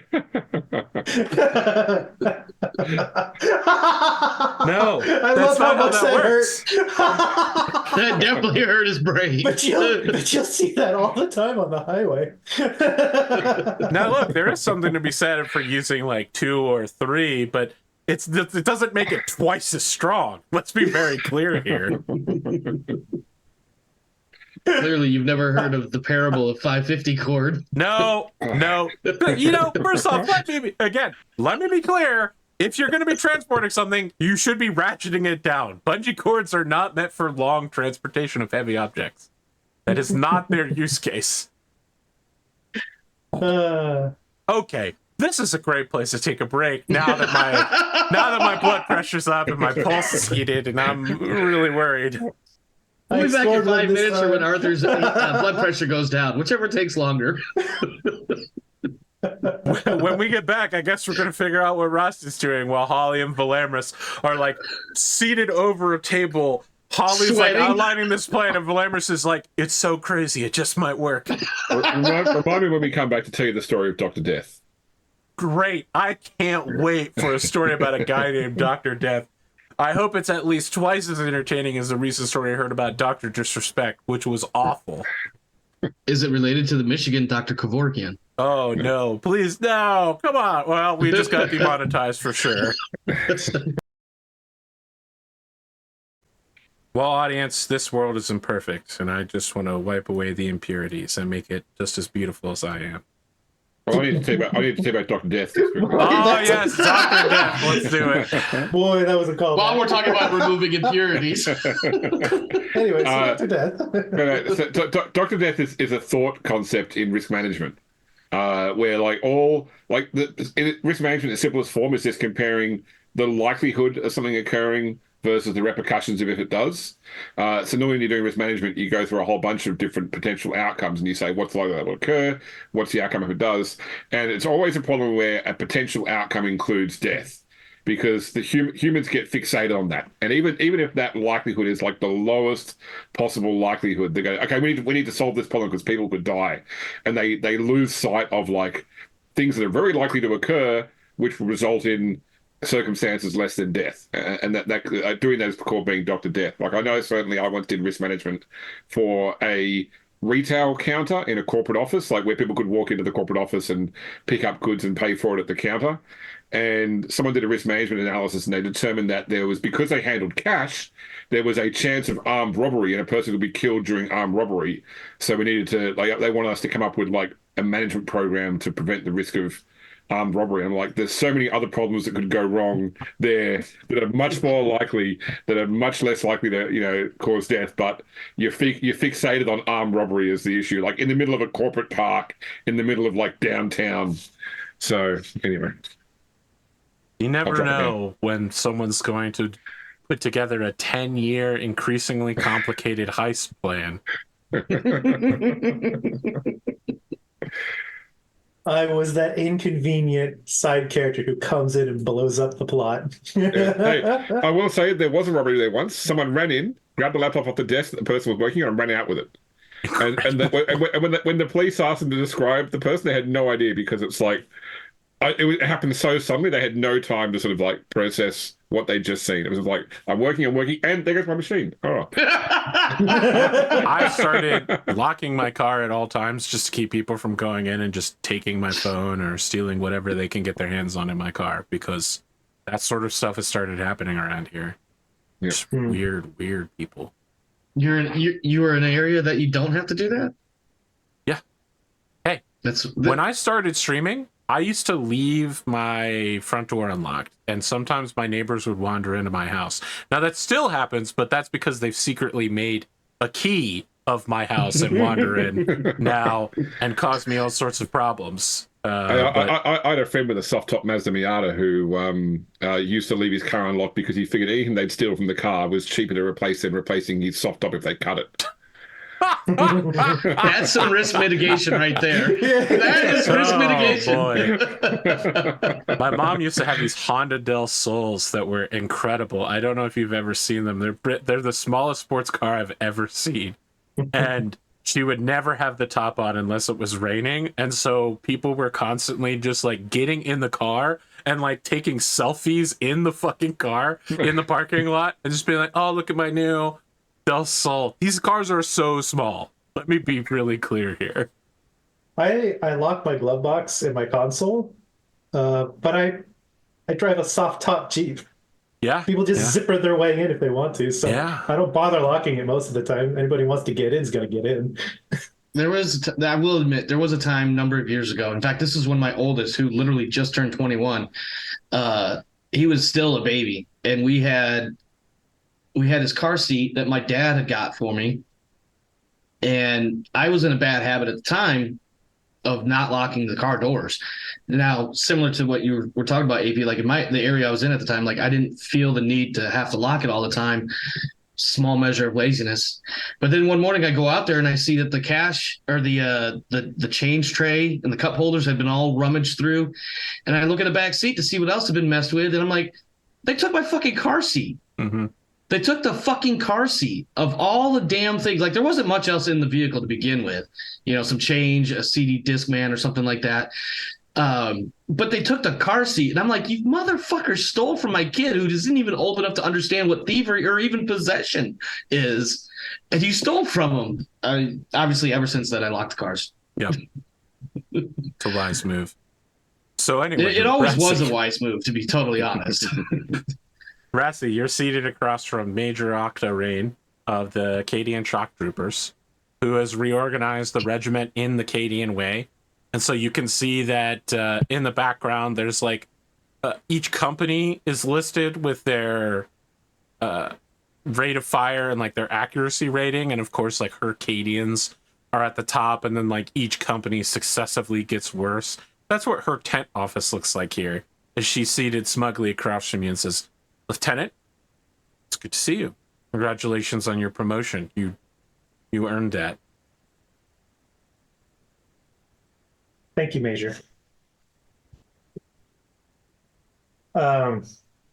Some information has come through the trading house that seemed like it would be pertinent to pass on to you directly, so you could decide how you wish to disseminate it. So this is a meeting not between officers, but between the Militarum and the Rogue Trading House. Yes, Major. Okay. Just wanted to make sure I understood where we stood. The Lord Captain has come upon information that the Hulk, at a time that we haven't been able to determine yet, should be leaving. What do you mean by leaving? As I understand it, re-entering the warp. By what means did you acquire this knowledge of the future? It was provided directly by the Lord Captain. By what means did he acquire this information? I'm unsure.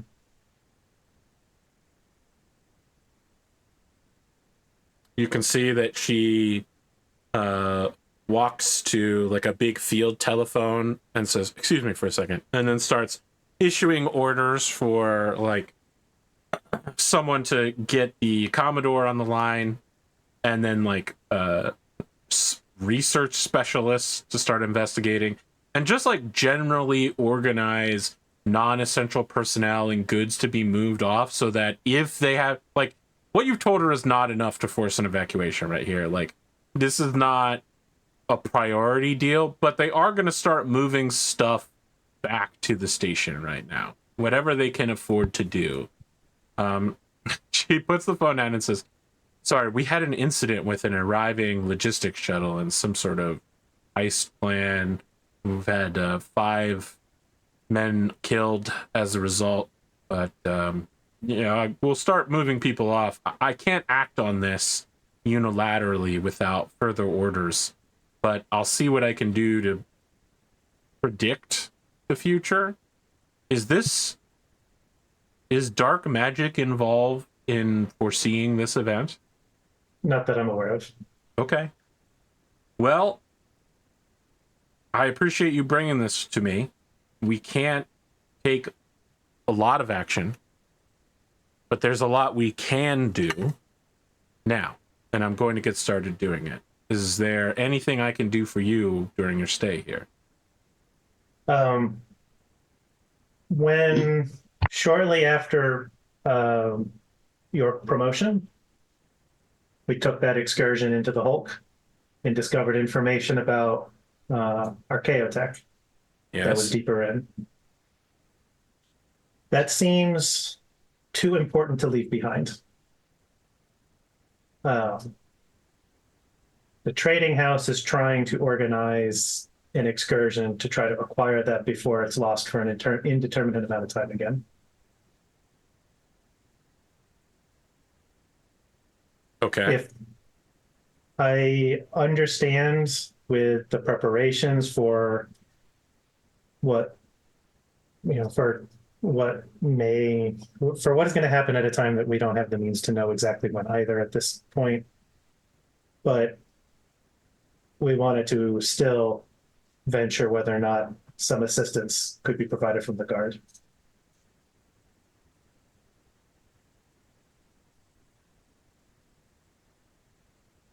I'd like to help you. I really would. I'm going to need something militarily that I can show my supervisors. I can't just issue an operation to evacuate while also issue an operation to go deeper into the Space Hulk at the same time without something workable, some workable intelligence I can pass along. Do you have something? I want to try to put something together. I understand that the commitment to lives and resources has to benefit the Imperium, for sure. If it'd be possible to work with your intelligence officer, see how much we can piece together to give you the best that we can put together for something of value to the Imperium as a concrete objective for your review. And if it's satisfactory, a deployment into the Hulk would certainly help us make our way to that archaeotech. But we also understand that without that sort of concrete, it is a decision that would be difficult to make. I'm going to need my intelligence officer to prepare for the evacuation and make a decision regarding the investigation into the Space Hulk disappearing into the warp. What I can offer you are the services of 2 E4s. Okay. Okay. I'll have them reassigned to assist you for the next few hours while you figure out if you can get something actionable I can take upstairs. Would those 2 E4s have access to the records of your intelligence officer? Sure. They work in his office. That's all I can ask, Major. She says like S3, S4, whatever it is. It is S2. S2. Sure. They work in the S2 office, she says confidently, a thing she definitely knew. Well, thank you very much, Major. I'll see if we can put something together that you can work with, and if not, I thank you for your time. Okay. You can leave. Major. Lieutenant. Rassie leaves to go to her S2 shop. I want to cut back over to Velamris and Holly now. Sweat pouring. So I have a question for you, AP, just based upon what you last said. Yeah. Whoa, hold on. Which last thing that I just said? Because I feel like it's going to be pretty important now. The toe chain suggestion. Okay. Sure, go ahead. How possible would it be for Holly to reach out to the Cowles dynasty and say, because obviously, like, she's trying to broker this marriage as well, and to say, right now the Darkwind dynasty has need of ships to move things urgently. This is a good chance to, step in the hour of need and cement this relationship. You're gonna light the beacons. That's what Darkwind calls for aid. Yeah. I mean, look, that'd be pretty awesome if it works. If you want to do this on behalf of the trading house, you can write a message out and then send it using the local, whatever it's called, astropathic psychana or whatever. And you can send such a message. Yeah, the telepathica. Or you can... Psychana, yeah. I thought that's what it's called. No, it's fine. Yeah, the Adeptus Telepathica. Okay. That's it. Yeah. I don't want this uncouth behavior from a guy who has trouble saying archipelago. That's all I have. I don't know what you're talking about. I say archipelago all the time. Wow, he did. Wow, he nailed it first try. That might be the first time recorded that you said that correctly. I literally had to put a little bit of conscious thought on that one. Can you make sure when this goes to YouTube, could you just glitch that scene? No, James. No, I refuse, but it would be funny if I did.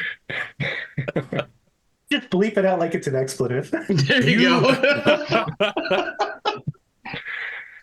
You can either just send this through normal channels, or you can wait until Liturgical's well and try to get him to do it. Now, again, the Cow's trading house operates very far from here. Like, it's not even in a different subsector. It's in a whole different segmentum. So it could be months before they arrive, unless they already had a ship in the area, which is possible. And I think in fact as well, if Holly's going to do this, it's not going to be asking as a representative of the Darkwind trade house, but literally like reaching out to them as Sister Holly, who is like brokering this of the Famulus. Yeah, and simply saying like there is an opportunity here. The opportunity can be you're playing marriage broker. Yes. Yeah, if you have the resources to capitalize on this opportunity, then it would be good for all parties involved. If not, then we'll continue to work as per the current arrangement. But this is simply just letting you know that this is on the cards.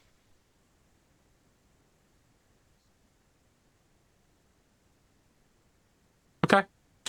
Do you want to send that through normal Imperial channels, or do you want to get liturgical? I think so. Yeah, I think that I once again, it's like I don't want to diminish the Darkwind trade house by having them request help. Right. And you're a third party, not on either side's side, as far as these people know. Yeah. Even though you clearly favor one over the other. Yeah. You send such a message. Too is, I think the other thing too that would probably be in the decision-making process, though maybe not necessarily as widely or as big, is the fact that Liturgical is now not as capable as he once was. So let's not tax him if we don't have to. Well, he's not even awake right now, so. Well, yeah, right now he's recovering, but like just generically, let's not use him if we don't need to. Look, Holly is definitely the person to go to Liturgical and say, "Look, I know you're suffering, but I need you the Imperium needs you, Liturgical." I think Velamris would try to stick up for Liturgical a little bit. We need you for one last message. One last job. That's the name of the show. One last job. Normally, these episodes only have a one-word title. How do I turn that into one last job, or do I break the rules just for one last show?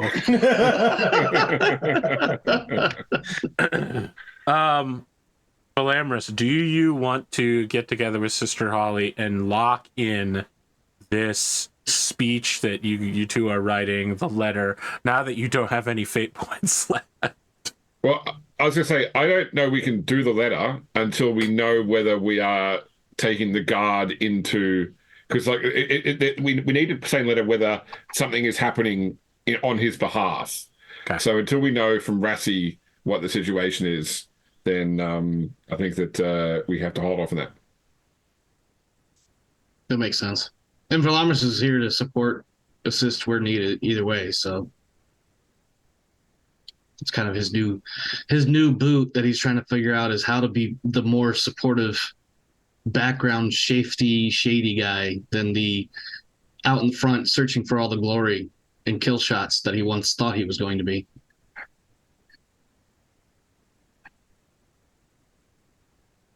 Because he's more than just a paper pusher. I think that the last scene we see is in a blasted hellscape with like a susurrus of whispers of like moaning screams of pain. No, please, no. And then you hear another voice that's just like, oh God, oh, save me, Emperor. Dozens of voices like that. Crazy rainbow sky that's constantly swirling and moving. It's clearly the warp. And we see truly hellacious daemons shaped like devils, wielding spears and pitchforks and like harvesting the souls of psychers in the warp out here, like finding random people who've been sucked into the warp and just like killing them. And we see as a message goes past, like it's in physical form, like a pill capsule. And like one of the daemons like grabs it and gets a part of it. And it has like a word that it pulls out of it that says cows on it. And we cut to a sort of dark ritual chamber within the warp. And there is a smoky form of shadow and mist. And this daemon like kneels afraid before the form and holds up the word cows. And this creature reaches forward, but it is not a smoky, misty hand. It is a human hand that reaches forward and picks it up and says, cows.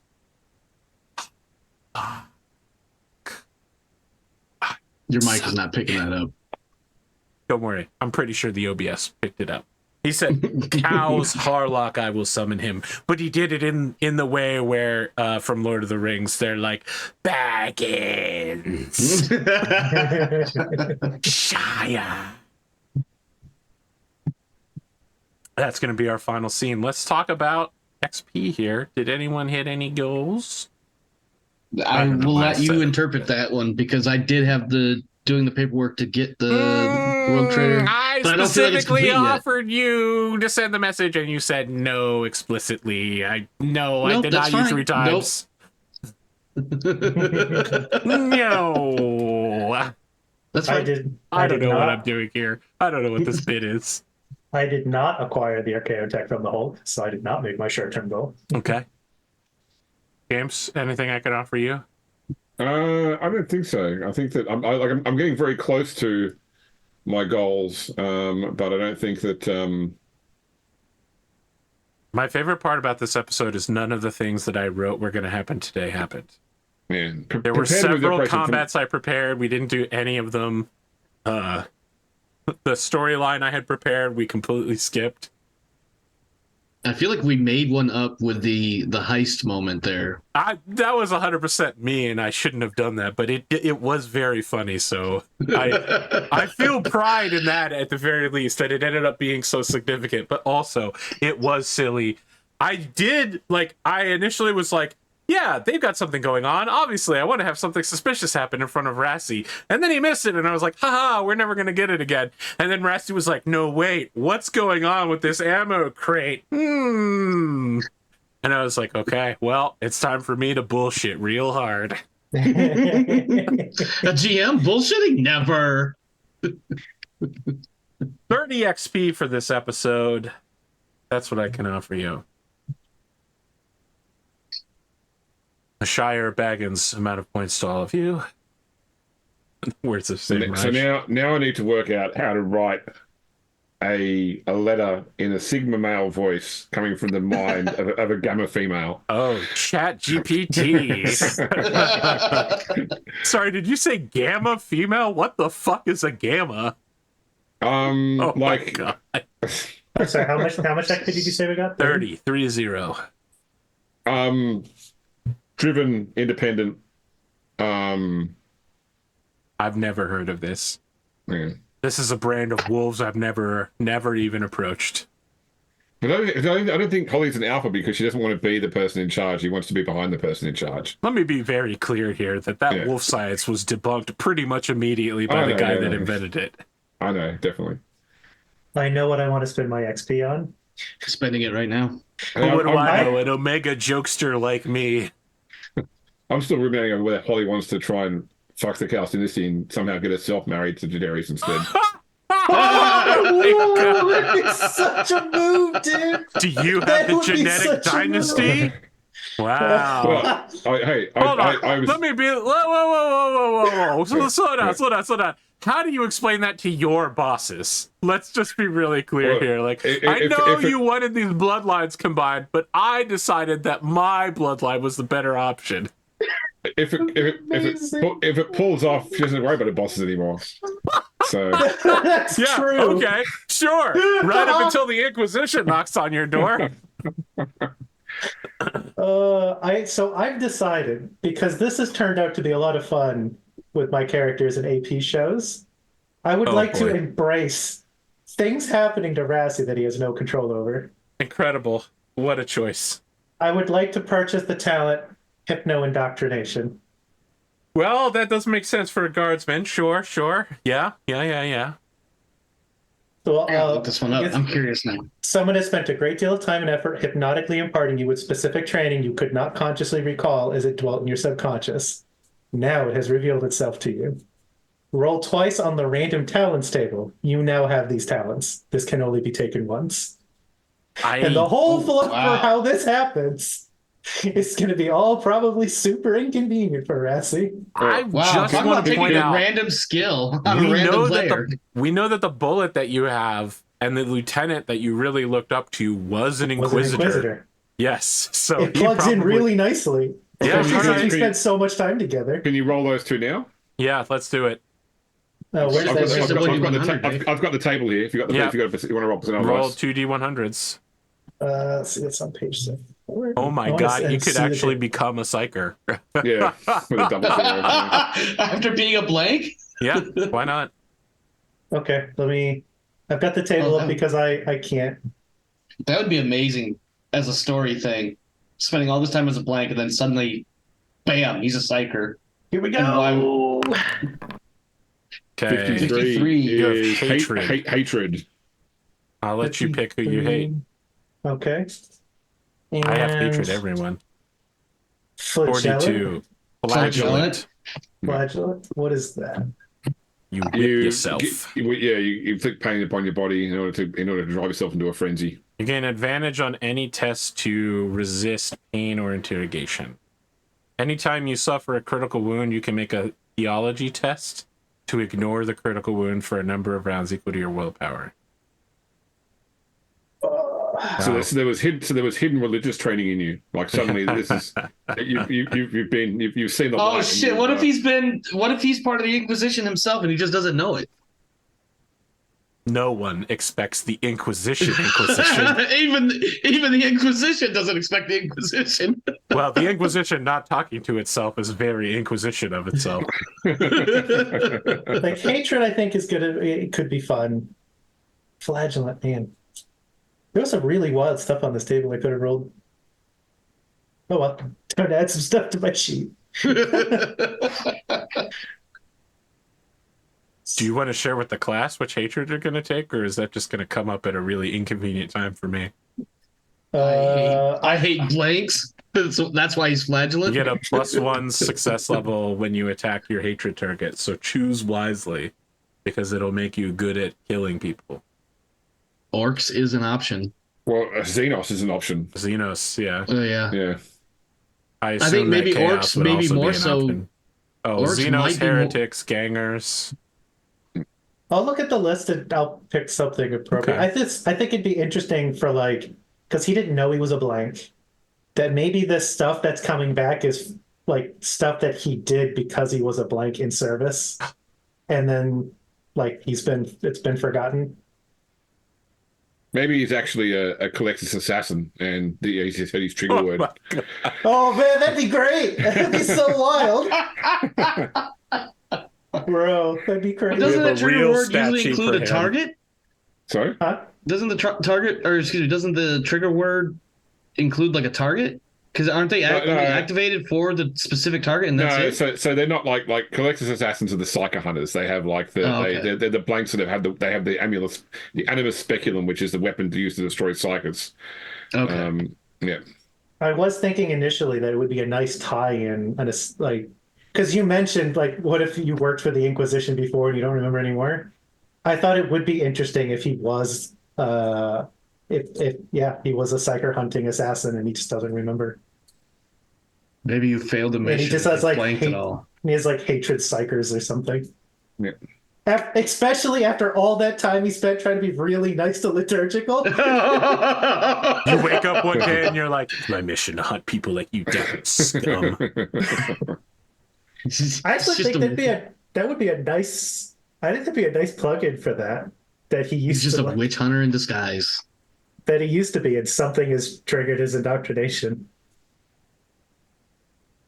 I was talking to the sergeant major and busting that ring. It's just like the old days when you were a bloodhound hunting down rogue psychers. Somebody has to do the dirty work of finishing those dogs off, putting them down. It sounds really cool. I think that's kind of what I want to do. Rassie has his own prequel series like Samurai X, where he's like a super badass murderer, and then we get into the regular series, and he's like, "Ooh, I'm a cute puppy, woof woof." A cute puppy that nobody can stand to be around. Yeah. There's a. I love the idea that they had to hypno-indoctrinate you because you were so unpleasant to be around. Not because you're a blank, but because you'd gone so far off the deep end. You were like, oh, yeah. I'll kill you. I'll kill everyone. I'll kill anyone. What if your blank talent is because you, in one of your fights with a rogue psyker, they managed to like blank you? Well, you're born a blank. Yeah, you're born a blank. Oh, okay. The Emperor It's made not him. They're the condition. real Emperor's children. Oh boy, okay. That's not something that Rassie will ever say. Wait, aren't the Emperor's children? Aren't they the Slaneshi ones? Yes. Yeah. I thought so. But I mean, Primarchs are also Emperor's children, but you never hear people going, the Primarchs are the Emperor's children. Let's see. The real Emperor's children are the heretics we cast into the warp along I mean, the way. sometimes I was gonna say the heretics we make along the way, but that works too. sometimes Sisters of Battles go by the sobriquet, the Daughters of the Emperor. Sure. I mean, they used to call themselves the Brides of the Emperor, but that was during the what do you call it? Second edition, Sebastian IV or whatever. Yeah, the Goj Van Dyer heresy. Yeah, Age of Heresy. Well, I see. Are we good for next week? I'm good for next week. I'm not good for the week after, but I'm definitely good for next week. All right, I guess we're doing some crazy stuff next week. Fixing my sheet. If we ever have only Kain available for an episode, we are going to have to do a prequel episode of like Rassie in a trench coat, like StarCraft Brood War opening cinematic, going through a trench, like finding the rogue psyker, playing Among Us with all of the like people, like one of you's a rogue psyker and I know it. I'm here with the Inquisition to fucking murder you. Rat your comrade out or you're all gonna die. And he's like waving a bolt pistol around. That could just be the three of us in 2 weeks when James isn't here. I'll just play the rogue psyker. No. I think it would be better if you played the entire cast. You know who the rogue psyker is, but you play all the NPCs. So that way he doesn't know which one is the bad guy. There it is. We'll think about this. I'll put a lot more thought than 5 seconds into it.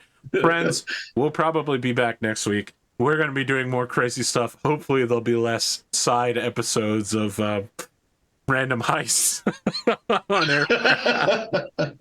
And we'll get down to the nitty gritty of things. And hey, maybe we'll finally have one of those combats I've been trying to have for a while. Yeah, I just spent a whole bunch of XP on combat stuff. Good. It's a good time. Listen, it's like Intel stock. It's a good time to divest yourself of your XP.